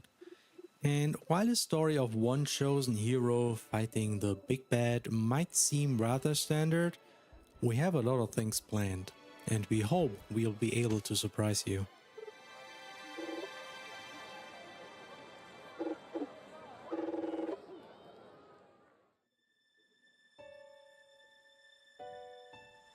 As Juno wanders the I'm Lost already Lands, intrigued. she will encounter these nests. Once they are weaved, a miracle happens. The world transforms, nature returns. At this moment, when the shelters open and people emerge, the theme goes beyond just fighting Nyx. It's now about rebuilding a fallen civilization.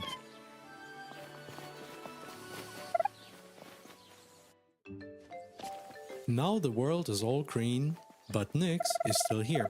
Juno will be busy fighting dangerous creatures, helping out her people, and since each nest will only free a part of the world, it looks like Juno will be busy for quite some time. As the world transforms, it will open up. New areas can be explored, filled with things to collect and chests. And long jumping paths, all the good stuff people loved and hated from CrossCode. At least we made sure you won't fall down quite as easily. Over time, you will see how towns and villages are rebuilt and developed. More people show up, trade routes get reconnected, the world becomes more lively. Alabaster Dawn's combat system is built on the foundation of CrossCode while adding a lot of polish. You can dodge attacks or block and parry them. Enemies can be broken for extra damage. And pretty much all animations can be cancelled to quickly react to every situation. Nice. On top of all that, we added a number of new features, chief among them multiple weapons. I should New check out the weapons first can game. be collected as you progress through the game. For close range weapons, you get the sword, the hammer, the spear, and tonfers. Then there's far range weapons like the crossbow, the chakram, the kama, and a literal bomb. Each Whip, weapon not final comes whip. with its own skill tree, allowing you to learn more additional moves called combat arts. These moves can be executed with a single attack button, via delayed impulse or holding down the button. So you can beat up your foes in all kind of styles. Oh, and there's no need to limit yourself to one weapon. You can change weapons at any time and quickly switch between them by toggling your loadout. That's very cool. Aspects are much like elements from Crosscode. There will be 4 in total: Physis, Ether, Ignis, and Cryo. You can switch between them at any time. For each aspect you can assign 1 close range and 1 long range weapon, infusing their attacks with the aspect's power. Additionally, each aspect can be equipped with unique divine arts, special moves that deal extra damage, trigger status conditions, and provide all kind of unique effects. Very much like combat arts in Crosscode. A lot of customization. With aspects and weapons combined, you will be able to attack enemies in all kind of ways, and you will need them. Enemies are often weak against certain weapon types or aspects. Using the right tool is key to break enemies quicker and to deal more damage. Of course, Alabaster Dawn wouldn't be a proper action RPG without items and equipment. As you explore, you might come across a bunch of gems. They can be equipped to your weapon to increase your offensive capabilities, or to your core to increase your base stats, such as life, armor, and more. Additionally, gems often come with enchantments for more unique effects. More stamina, more critical damage, more damage to flying enemies, it's all there. Later on, gems can also be crafted and upgraded at your local forgery. And finally, Wow, there let's is a talk lot about here. food.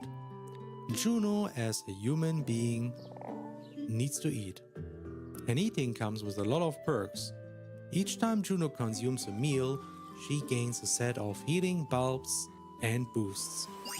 As she continues to fight with a full stomach, using her boosts and all that, she will collect food XP, leveling up her palate level, improving her healing options.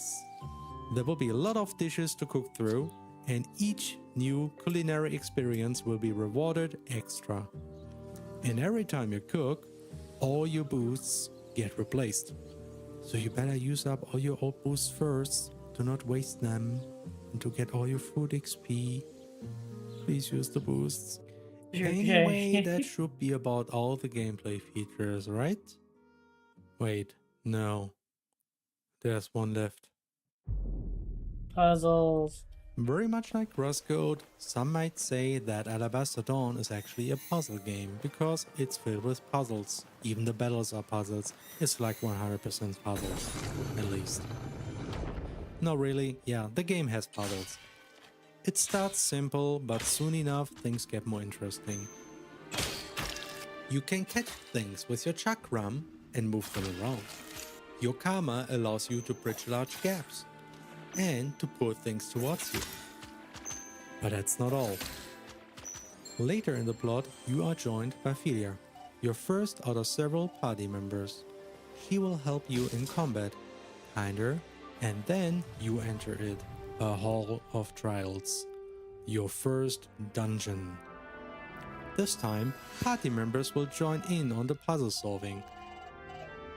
With their help, you can move around platforms and boxes, and even do some neat puzzle stuff in combat.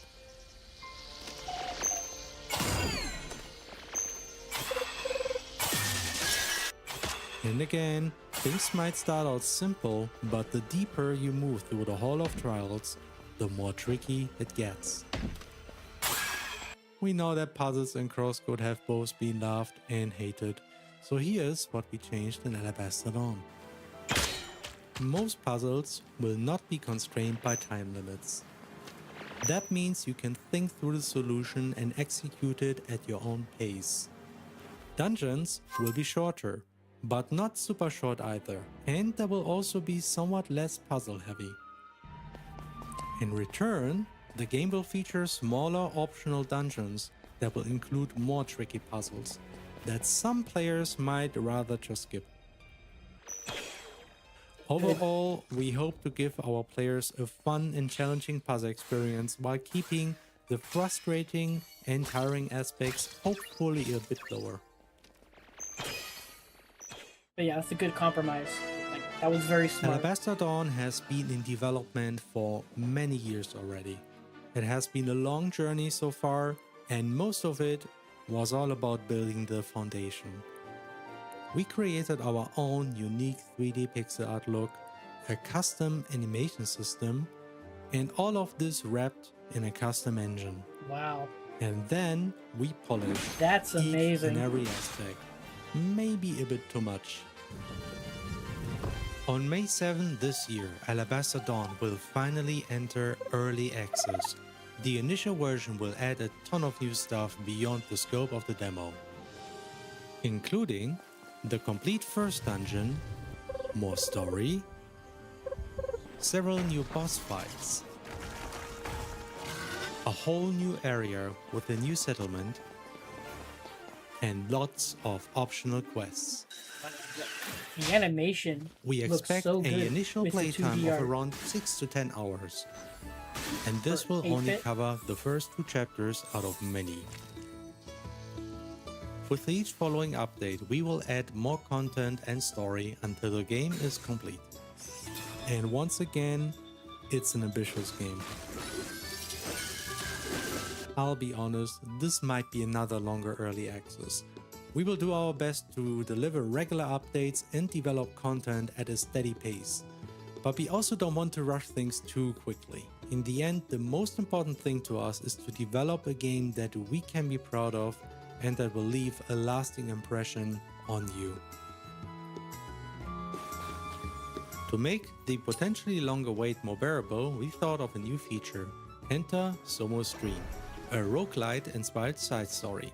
Fight your way through randomly generated levels, collect blessings to extend your moveset, A roguelike? What? gather sleep tokens to unlock new perks outside the dream, adding new rooms and options. Sumo Stream allows you to re-experience the combat of the game in a more challenging context. And if you don't feel like playing a roguelite, don't worry, this content will be entirely optional. If you do though, we hope it will be fun to dive into Sumo Stream again and again. How much are they packing So into the this wait game? on the next Holy early cow. access update will be less tenuous. That is a CrossCode lot. has been developed in early access as well, and it was only through this added development time and our community's ongoing feedback and support that CrossCode became the game it now is.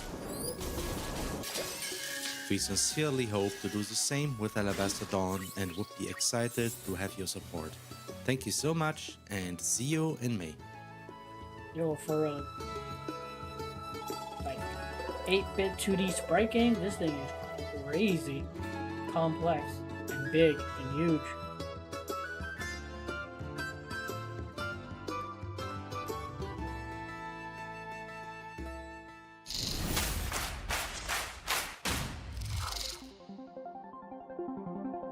Hello, everyone.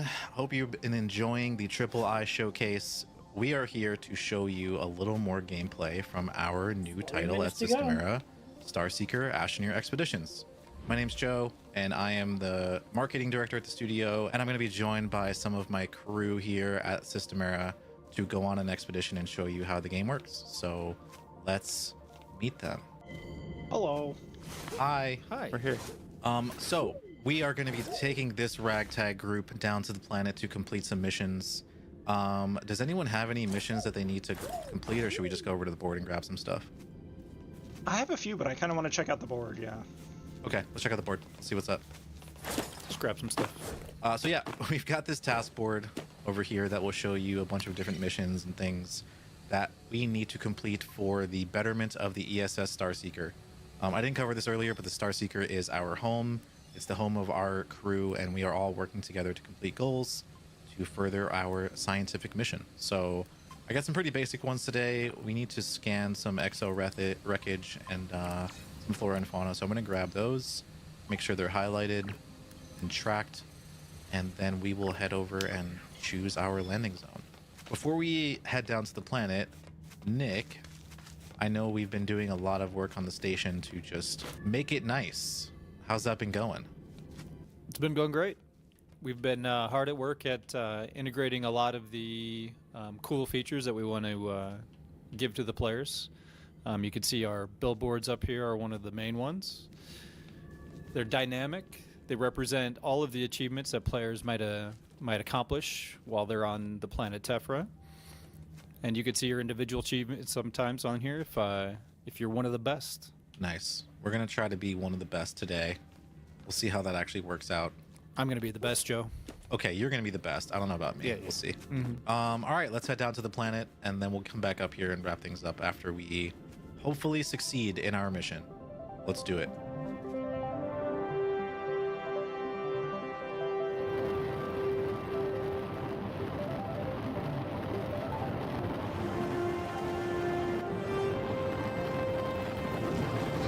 Okay, we've made it down to the planet. We are in the Tangle biome. The way landing zones work in Starseeker is you land on some of the earlier ones, and as you progress the story and you do your own progression and then you level up, you will unlock more advanced landing zones across the planet. Ultimately, we want to do all the science we can across the planet, and the only way we can do that is by being intrepid astroneers and coming out here and completing missions. So let's venture forth. Nick, I already see you getting distracted by what's going on over here. What do we got? I was just taking a peek at whatever that is. It looks scary. Can I spray it with my water? Immediately distracted. Off to a good start. Nope. Wait, what did that do? Okay, nice. Okay. Ooh, yeah, but I have a no, key. exactly. I do have a key, though. Open it. Open it. Open test. Nice. Okay, so Nick was nice enough to use one of his keys to open this chest, and thankfully the rewards are for everyone, so we don't have to fight over them, which is really nice. So I got some super medi mash, and hopefully we don't have to use that later. Thank you, Nick. Thank you. I'm here for you. We do have some exo wreckage over here, and I believe one of our quests is to scan that. Oh, let's scan it. Yeah, nice. Turns out there's a lot of wreckage around here. Missions in the game do share progress amongst players, so we can all scan stuff and complete this one together. Perfect. Anyone got a key? I already used my key. Yeah. I do. I got one. I got another cache right here in the open. We won't get shocked. All right. All right. Wait. Check this out. Kobe. Oh. You can just throw the key at it? That's sick. Yeah. Hell yeah. Oh, that was God. My bad. I am so sorry. I tried to solve electricity problem with water, and it didn't Thank work. goodness we got a health mod out of that. Oh, nice. So, yeah, we started off here, and we're now gonna head into this cave because last time I was in here, I was alone. I was scared. Now I got my crew with me. So let's go through there, and then hopefully we can get to the field mission before we run out of oxygen. Y'all ready? Ready Got to your back, Joe. All right, let's do this. Let's go for a little swim, and let's get into this cave. Ooh, it's spooky. Don't be scared. Hey. Nice. Our little guys. Oh, God. This is the first time we're showing these little guys off. I knew they were going to be in here. Aw. Our little friends, the Shroomlings. More details about them later, but yeah. Make sure you get your skins. Oh, yeah, that's right. We got to scan. Oh, I just knocked that one. Oops. He's okay. He's fine. I spotted him. These little guys freak me out, man. Why? What's wrong with these guys? These ones are our friendly ones. Yeah. They like to stand too close to me, you know? I need you over there. All right, let's keep going. Ooh, some resin over here if you need it. Always. I always need more resin. There's a lot of resin and compound in here. This is one of the mechanics that we kept. This is truly an Asheneer game where you're still digging up resources and grabbing them. And if you dig up with others, you share. It's great. That's awesome. I did not even know that. See? This is why you bring friends. What's going on there? No, go say hi to it. Oh, I know what that is. Stay away. Stay away. Dig it up. Ah, there we go. I got it. Oh, wow. Now, if I drop it, what happens? Yeah. Nothing. All right, let's keep going. Actually, I'm going to grab some of this compound from the wall here. Ooh, I didn't even see it. That's a good call. You always need compound. Always. This is the new and improved compound. It's very shiny. Okay, nice. Yeah, I believe these, these are goop tubers. Well, dig them up. Well, I think we can dig them up and then catch them is the challenge here. Oh. Oh, I grabbed the shroomling instead because he was right next to me. What if you pick it up with the electricity lasso? Oh, yeah. Oh, okay. I got it, but where do Bring it over here. Bring it over here. Where's over here? Oh, it popped. Ping. I'll ping. Okay. I never played this I see 'cause it. I do not have enough friends to play this. Man. Oh god. Everything's going The friends I do so have bad. barely play All right, I'm gonna keep play digging. games in general. Okay, I want this resin. Oh, I got it's one. another. Oh, I let go of it. Oh no, Oh! it's gone. Oh. What happened? So, an explosion happened next to goop, which it causes a reaction, which is what just happened. The smoldering wreckage of my friends. Has Joe died? I may be down in the water over here. Could you put a ping on you? I got him. He got me up. Okay. Okay. It's just smoldering wreckage over here, so I can't see anything. Is this a healing pool over here? Oh, it's yes. Oh, that's perfect. Hey, great. Oh, it's sparkling. Let's all go take a little dip here. Ah, nice. And the shroomlings are just watching us bathe, which is. I told you, man. They're creeping. Yeah. Get out of here. I need you to go. Go. No, don't shock them. Leave them alone. Stop watching me and my friends in the hot tub. Careful. These guys are just coming along with us. Oh, wait a minute. Oh, we could totally do this here. Okay, I'm gonna back away. I don't want to get blown up again. Yeah. Okay, I'm gonna lasso this thing. Oh no! You got this. Oh no! And then we're gonna feed it to this thing. Oh no! Oh, it's going crazy. Oh, you did it! You did it! Hey! Look at that. We can collect it. Oh, I see light. I'm so ready to get out of the cave. Yeah, let's actually get out of this cave now. The end of the tunnel. There is a price to getting down, and unfortunately, if I look here in my inventory, one of my utility slots is damaged, and now I can't equip stuff into that slot. Luckily, I wasn't using it for anything because I only had one health mod, but if I did have a 2-slot thing in this slot, it would be broken, and I wouldn't be able to use it. So something to keep in mind as you're going around. There is some consequence to getting down. That was a fun cave. I liked it. Yeah. I'm glad I had y'all with me that time. Okay.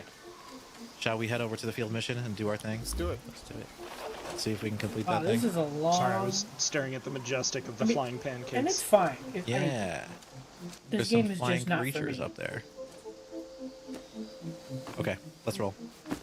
I think it's this way if I remember correctly. It's cool, just not If for you still me. had the shroomling, there was a friend over there that would have appreciated it. Oh. Listen, I'll go get that shroomling. I know exactly what you're talking about. I'm doing it. He's just standing there looking. Oh yeah, all he's just menacing. hanging out. What the hell? Come here. Yeah, He's like, you're hey, coming you with want to us, have a buddy. conversation? And Never mind this guy over here with the sharp teeth. It's for science. Listen, I'm so sorry, but this has to happen. Oh my god. Yeah, he's done. It's over. Nice. He had a bone in him. More rewards. Haha, you got snagged. Sweet. Okay, nice. I got a mission completed. Yeah, so did I. We scanned some flora and fauna, so that's good. Go talk to Captain Jupiter later. Anything else over here to scan? Nice. Ah. Oh. Good catch. Ow. Whoa. Hey, That pigment wasn't berries. very nice. Oh God. All right, let's keep going. Okay, another resource over here. Looks like we got some dolomite. Huh. Oh, there's more goop things over here, so be careful. Oh Where's no! your oxygen? There's You said these you had floaty to guys do around it there before too. your This is gonna be oxygen runs out. dangerous. Okay. Actually. I can just try. Yeah. I don't see any We can have oxygen Brady gauge here. grab. I just gotta yank him out of the ground. That's the hardest part, really. Oh goodness. My tunnel. Watch out for that guy right there. It's fine. Oh, I have bog hounds on me here. Watch out, boghounds. Oh goodness. All right, so we are going to start a field mission. These are missions that show up on the planet that you can opt into, that you can't take as part of a quest. Ah! Careful, careful. I got bit. It requires us to try to take down as many boghounds as we can in this little circle here, and with the idea that we're going to sedate them and clear out this area because it is pretty dangerous, and there are quite a few boghounds. So I'm gonna try to exhaust them. Bleed. okay, let's take this one out, Brady. Don't kill him. One down over here. Okay. I'll get him. Get him before he runs out I'm of gonna the way. sedate him. We got him. Oh, Just good hit job. him with your. Just hit him with your exo tool. It's fine. I'm gonna go grab a couple more. Okay. Bring him one over. This one's down. I'm gonna start blasting this one towards you, Ross. Okay. Okay. No. Nice. Man. Push him into the zone. There's another one behind you. Oh, I missed. Trying to bring two more this way. Nice. We're doing pretty good. Let me know if you need me to push anyone back into the zone. My air blast. Oop, I got hit. Oh my gosh. Oh my gosh, it's getting chaotic. He's fast. There we go. No, man. I have another one on me. Thing I do appreciate about this. Nice. is Watch your arm in. Whoa. It sounds like The water's actual going dialogue. everywhere. It's not Snoring campy, guys. Nice. like Dodge. rehearsed. The console is used Clearly not real to dialogue. sedate any exhausted creatures in the area. Oh. Okay, nice. Oh, he woke up immediately. That was crazy. There's one that's right outside of the ring right here. I'm not sure Nice. if we got it. We only have 50 seconds. Can you push it back in, Joe? Okay, I'll push him in. Yeah. Oh, there's two actually that are kind of like on the edge. Let me just. I don't see any others in the area. I think we cleared them all out. Wow. We did. This is crazy. Oh, there is a number of them. New high score. Look at this thing. We got 10 of them. Yeah, make sure you're grabbing all the tendrils too. Nice. We did it. All right, let's collect our reward. All right. Nice. We got some creature data. Perfect. But that was fun. That was good. I think we got like every one that was available to us. I'm gonna try not to slip on this water here. Cool. Let's roll. Nice. Should we go over to these islands and see what's around? Yeah, let's do it. Well, I spot friends. I do see friends. You know, friends in quotes. Ooh, no, these might actually be really nice friends. Better than the freaks we were seeing earlier. They're just hanging out. They're just relaxing.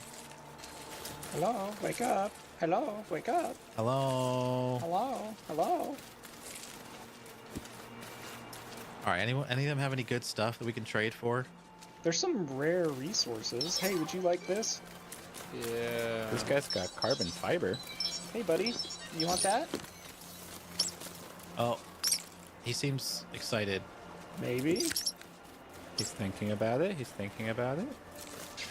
Hey, let's go. Four of Yo, them. 4 of them, baby. Thank you, Grab Crabs. These guys don't like my stuff. This one has clay over here. Nice. Okay, I got some clay. Yeah, these guys are chill. Oh, thank you. What did you get, Brady? I got carbon fiber and the sphalerite, actually. Nice. Oh, I also got sphalerite. Nice. I'm gonna see Again, if it sounds like this actual. one likes mushrooms. Oh, my favorite item in the entire game. Wow, that's a thing. Truly the best item in the game, the heavy metal cube. Nice. Check it out, check it out, check it out.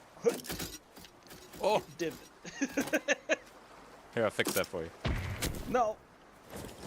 Ah. Okay, we got to keep an eye on time, friends. We only have a few minutes. There is some heavy metal over here, though. If Where do you people see that? Want. I think they're playing with heavy metal over there. Where do you see the time? Haha. But again, it feels like actual natural dialogue. It feels the dialogue doesn't actually feel don't have any room. Forced. Yeah, okay, I'm all full up. Let's get out of here. Ah, there it is. Okay, cool. Pause. 6 I minutes. think the landing zone is around this corner. I see it on the map. Oh, nice. Yeah. I also see it on the compass on top of the screen. That is true. Let's hit it. Okay. I believe it is up this cliff. Oh, I see it. We'll make some handy dandy things.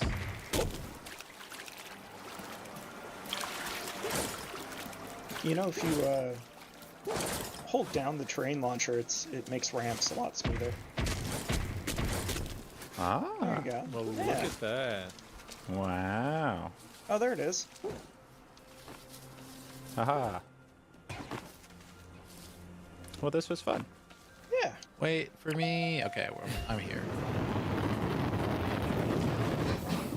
All right, friends. Well, thanks for joining me on this expedition. I think we got a couple missions completed. We ran into some new creatures. Let's get back up at the station and wrap this thing up.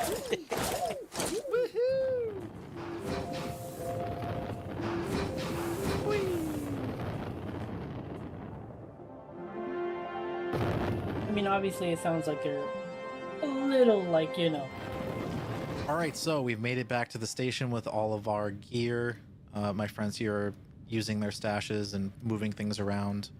One thing I just wanted to share before we wrap things up is this is definitely a game where you are completing missions for the crew, and I just wanted to show you the end screen here, which shows all the cool things we completed, and then, for the first time, show off the sticker book in the Astropedia.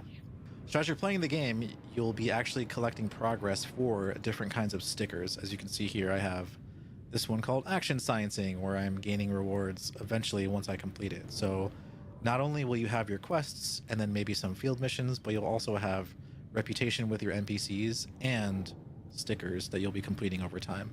And these will just show off how good you are at the game, which is kind of cool. Okay, so we're gonna wrap it up here. We're gonna maybe go on another expedition, but I just wanted to say here, thanks for watching. This was a fun gameplay little moment for Starseeker Asheneer Expeditions. If you want to learn more about it or wishlist or just hear about details about when it's going to be out or participate in our beta, you should go over to starseekergame.com. There's a button there for wishlisting. There's also a button for getting added to our Discord and finding out when beta tests are happening. So yeah, this has been really fun. Thanks to the crew for joining me, and have a great show, y'all. Bye. Very long, but good showing. Hi, I'm Morgan, the Game Bakers community manager. Thank you all for the incredible reception to Cairn. We're so glad to finally be able to share the Summit of Kami with you, and to share the sneak peek for our upcoming free DLC, On the Trail, coming this summer. As you might know, the entirety of Mount Kami was made by hand. So today, let's talk to some of the level designers that literally moved mountains to build the routes that thrilled you and tested your determination. Hi, I'm Steven. I'm lead level designer on Whoa. Cairn. I'm Celine, level designer and artist on Cairn. How do you approach making a blank wall in a way that makes players want to climb it? Du coup, la plus grosse inspiration pour Cairn, c'est clairement le fait que dans l'équipe LD, on est des grimpeurs. Donc on connaît la grimpe, on connaît le mur, on connaît la roche. Et on va tirer toutes ces expériences de grimpe qu'on a vécues pour la retransmettre dans nos LD.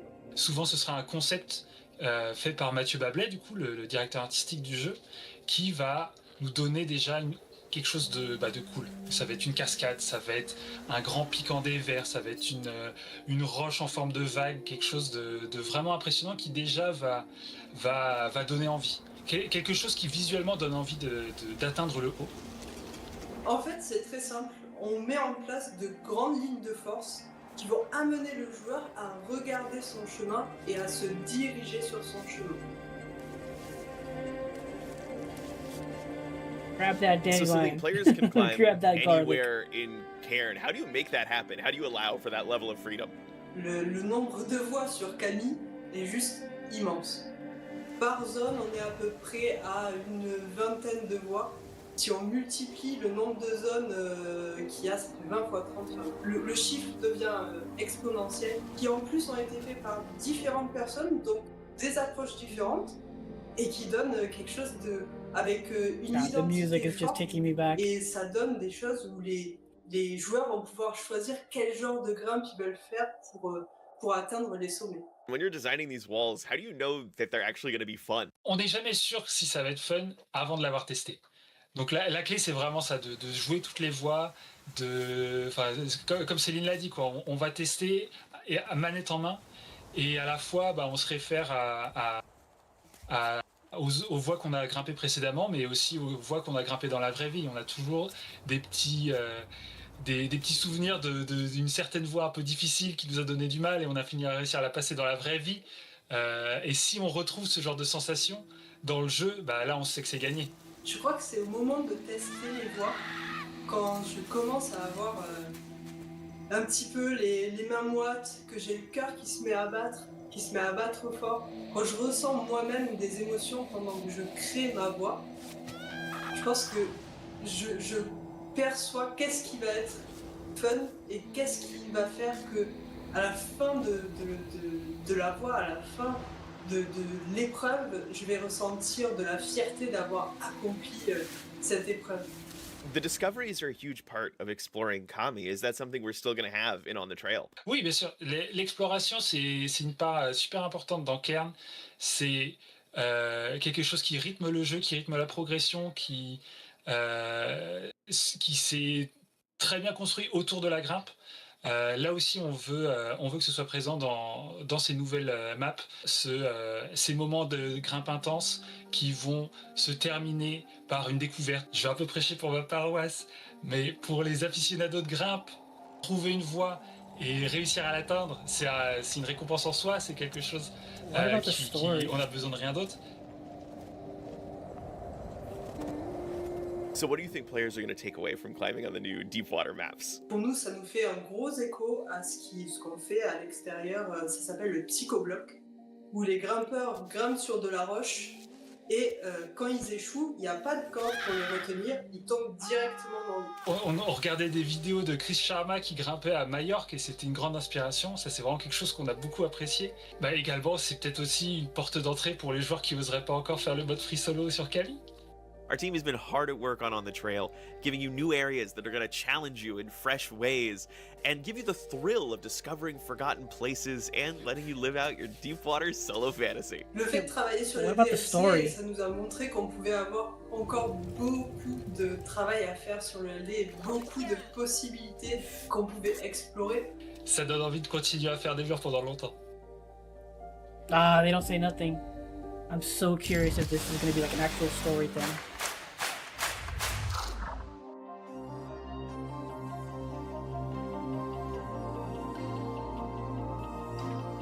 When did the idea to start making a DLC come up? I suppose it was around the 1.0 release or sometime after that, once we sort of reached a point where we felt the game was mostly feature complete. But with this DLC, I feel like we have a nice chance to start rethinking about things like some minor flaws in the game that at this point are kind of difficult or impossible to change without breaking everything in the vanilla game.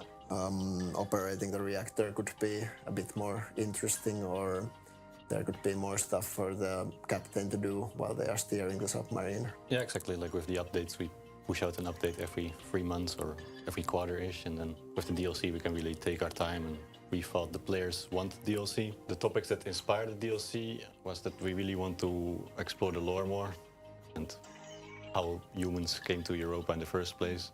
There's also the question of why contact to Earth was lost, and there might be some answers coming to that as well. As far as the gameplay goes, the main competing ideas were some kind of like outpost building and management features, so a way for the player to own their own outpost. And another thing was sort of expanding this the war between the factions and interactions between outposts and factions. So you can take over your outpost and sort of become a part of that ecosystem. And both of these have been things that have been requested by the community since, I guess, forever. When we decided to make a DLC, of course we had thought like, okay, what can we actually make the DLC of? The thing we really wanted to focus on was how did the human civilization on Europa really come to be and more like flesh out the world of Barotrauma. We anyways felt like the factions were part of the base game anyway, so it didn't feel as much like a DLC.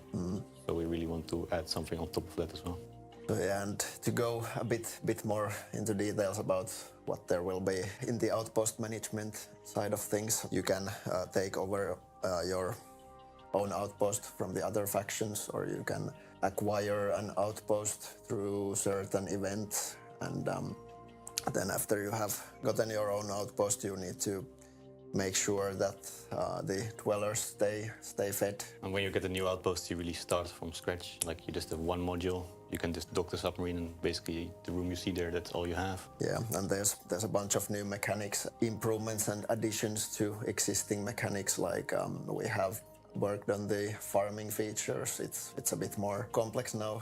If you want to really create like a prospering garden to feed your outpost. And there's, for example, this research feature where you can research things in your outpost to unlock new technology and new kinds of modules and that sort of things. The feature I'm looking forward to most, and I think you as well, is the outpost combat. I think defending your own outpost, like a big funny player game. fantasy. Never even heard of this that we game, want but to it do is an well. expansion and to it. also I'm very interested in the PvP version of that. So in multiplayer, having half of the players defend the outpost and the second half attack it. And we've already been testing like early versions of those PvP combat missions, and it's been already like really fun even in this rough state.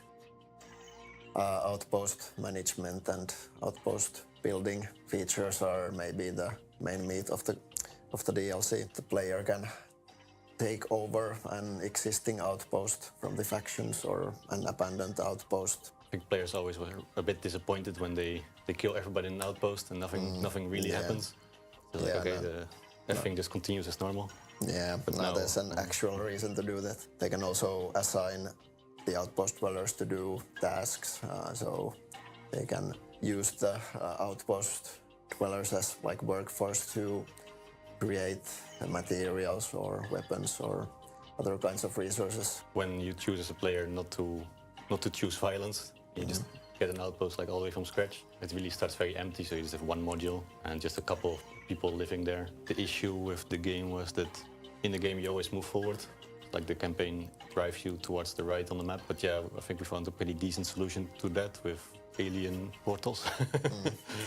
So yeah, so like a pretty basic fast travel thing that we have tried to justify in a way that makes sense in the context of the lore, and I think it has worked fairly well. But yeah, we'll see what the community thinks. So we are also adding a new faction to the game, which will be a bit different from the existing ones. They are intended to be the descendants of the like original settlers, like NASA scientists and researchers, and it's a bit more of a like a sci-fi style aesthetic and completely new type of reactor that's hopefully a bit more involving and interesting to use than the basic reactors in the submarine. Yeah, and of course there's going to be, besides the new faction, new monsters, new submarines, new story content, that sort of things.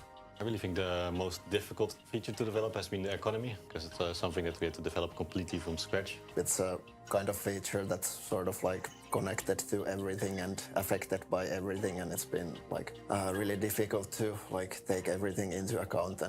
But for me, I think the most annoying or difficult thing to develop has probably been the outpost building features. Since all of the outposts in the game so far have been procedurally generated and like not persistent in any way, it's been tricky since the game makes like a lot of assumptions about how things work, and those will no longer apply now that the outpost is actually persistent, and things that you leave there will stay there if you leave and re-enter. I think another thing that has been fun already was the prosthetics. We added the ability that you can lose your limbs. We even added a console command called Nugget, where you just type Nugget in the console and you lose all your arms and all your legs. You're the Nugget lying on the floor. Yeah. Just to test how the new legs work and the new arms. A lot of the prosthetics are pretty fun to play with. Like there's like underwater scooter legs and like blade arms, and of course for the clowns the bike horn arm, which all it does is allows you to honk, and you can't use that arm for anything else, which is very useful for a clown. I think one of the funniest bugs I've seen was with the prosthetics. When you sever your hand and the hand is just lying on the floor somewhere, you can still equip a revolver, and you can actually aim the revolver, and you just see this hand lying on the floor, just like aiming around, and you can shoot your teammates with it while it's just lying there. Yeah, we had also that other funny thing with the underwater scooter prosthetics, where instead of like setting the character speed to a higher value, it would like add this higher value to it constantly, which made the character like infinitely accelerate until it like the speed got so high that the ragdoll just like blew up and broke everything. And there was also this one bug that I in the end turned into a weapon concept. You had this idea of a weapon that could shoot through walls, and I was thinking of what if it also splits into new projectiles when it does it. But in the end, I set up the XML wrong, and it just turned into some kind of ball that like went all around the submarine. So I just called it like a chaos weapon, and it actually looks pretty cool now. So for us, the modders are very important. Like we have a lot of active modders on Discord that we talk to quite often. And of course, we want to also offer mod support for the DLC and even improve on it, because we think modders keep the community alive, keep the game alive. One big issue with modding has been that when people have made like these more extensive modifications that modify the actual code of the game, they have had to like override the entire game executable, and in practice that means that whenever we release an update, all of those mods break, and the creators need to like merge their code to the new vanilla code.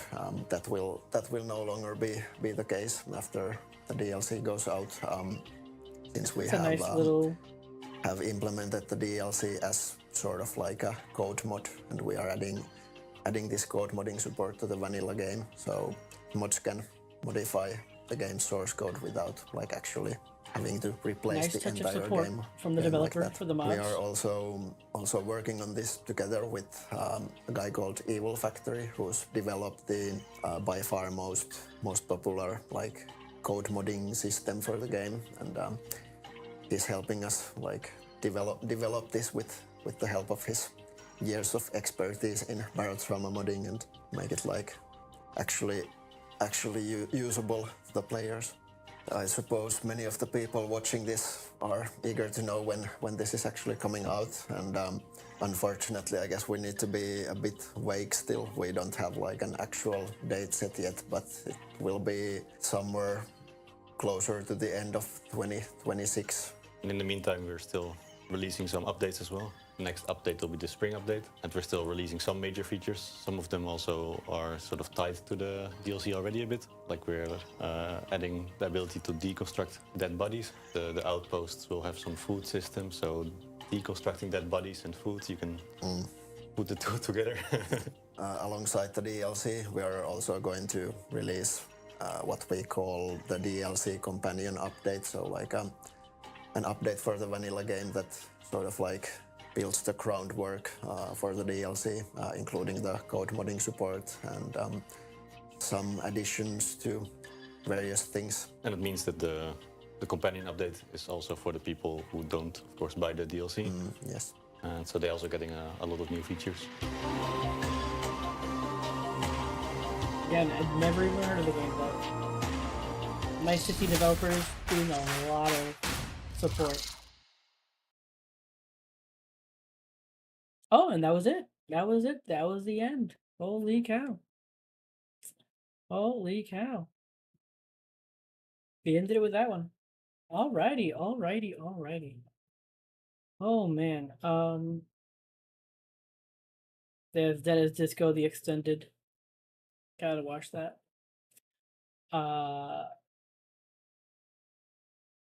But yeah, that was it. Yeah, I think I am gonna call it there for tonight, just because again, like I am not feeling too hot. Like there is just again, it's like I don't know again if you know what I'm talking about. It's like I feel sick. Like I can feel something is wrong. I just don't know what or how to explain it. Uh, but yeah, there's I could just feel like something's off with me. So I think I am gonna call it there for tonight. But again, I really did enjoy this. I thought the Triple I initiative, the showcase itself was really good. They showed off quite a few interesting games. Again, a lot of them were like four-player co-op games, and like like a lot of like life sim RPG type games like Alabaster Dawn, Neverway, and a bunch of others. But they also had a lot of good stuff. Belmont, like Castlevania Belmont's Curse, which again looks amazing. Cairn getting that crazy DLC, and us and learning right now from the post show that it's going to be free. And again, I am so curious. Like, is it just going to be like random DLC, just to have, or will there be story to it? And you know what that might entail if there is story to it, how that, connects to the main game. I'm so curious about that. But yeah, again, they also had some other stuff that was fantastic and great. And overall, I really enjoyed the Triple I initiative. This was really, really cool. And again, I'm bummed I didn't get to see it live. But again, I swear, looked at it and it said April 9th, and it gave the different time zones. And I saw my time zone said 6 p.m. I'm positive. I'm pretty sure that's what it said. And maybe I misread it, but yeah, I just totally missed it. But it's fine. It's okay because I was busy working on something else, something special. Uh, Something that I'll be probably uploading right now before I go to bed. And that is I started my RE9 playthrough, which is again all thanks to my subscriber, follower, Puyo. Again, he donated the money that I needed to like push me over my goal limit. Push me over the what I needed for my. I didn't put a goal up, but like there was a goal I had on myself needed for the money that was raising, and he was amazing enough, nice enough, and generous enough to like just send me this money even without me prompting. So yeah, I was able to buy RE9, and I have started my playthrough of it. And the first part is gonna be coming out later, right now after I finish this stream. Uh, but again, thank you again to Puyo. This RE stream, RE9, RE9 stream, RE9 playthrough would not have been possible without you. So again, thank you, thank you, thank you. But yeah, that's about does it. I'm gonna call it here. Actually, hold on. Let me see. I'm gonna see something.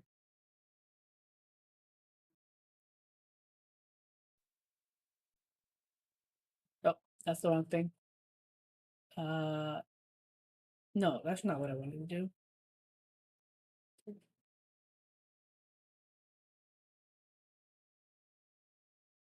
I want to give you a quick look at the thumbnail for RE9 that I did.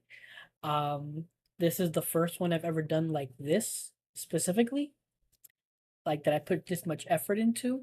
And that's mostly because, again, like Puyo donated to get me this game so that I can make it. So I felt like I had to put a little bit more effort into the thumbnail. Now, it's not crazy or like that. I'm not fantastic at it or nothing like that. But I think it came out pretty good. I think it came out pretty good. I'm happy with the way it looks. And yeah, here it is. Just a quick look at the thumbnail for part one of my RE9 playthrough. But damn. There it is. Uh, and again, it's made possible. This RE9 playthrough was made possible by Puyo. Again, shout out to him. And yeah, I had to put a bit more effort into it because of that. So that is that. But yeah, that is it. Um, hopefully you enjoyed that little look at it. Uh, and so far I am enjoying RE9. And I've said it before, I even say it during my playthrough that like the reason I'm not streaming RE9 is because I've seen most of like the spoiler stuff already. Like nothing's gonna really take me by surprise, and that's why I'm just not streaming it. Uh, but even still, like I'm still like the smaller things here and there do still get me.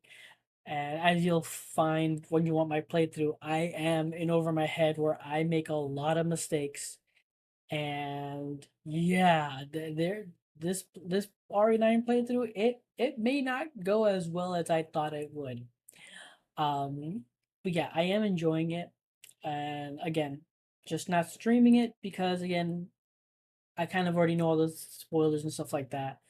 And not that again, it's hard. I wouldn't say it's not that I actively look for them. It's just that obviously thumbnails and stuff, and I'm constantly on YouTube, so like the auto feed of whatever just sometimes show stuff. But also like content creators that I enjoy watching, specifically Maximilian Dude. Uh, I enjoy watching him, and obviously he's a massive RE9 fan, so he was playing RE9 for a hot minute, and I watched quite a bit of it with him. And yeah, again, just it wouldn't be a surprise. There's nothing surprising about it, so like that's pretty much the reason I'm not streaming.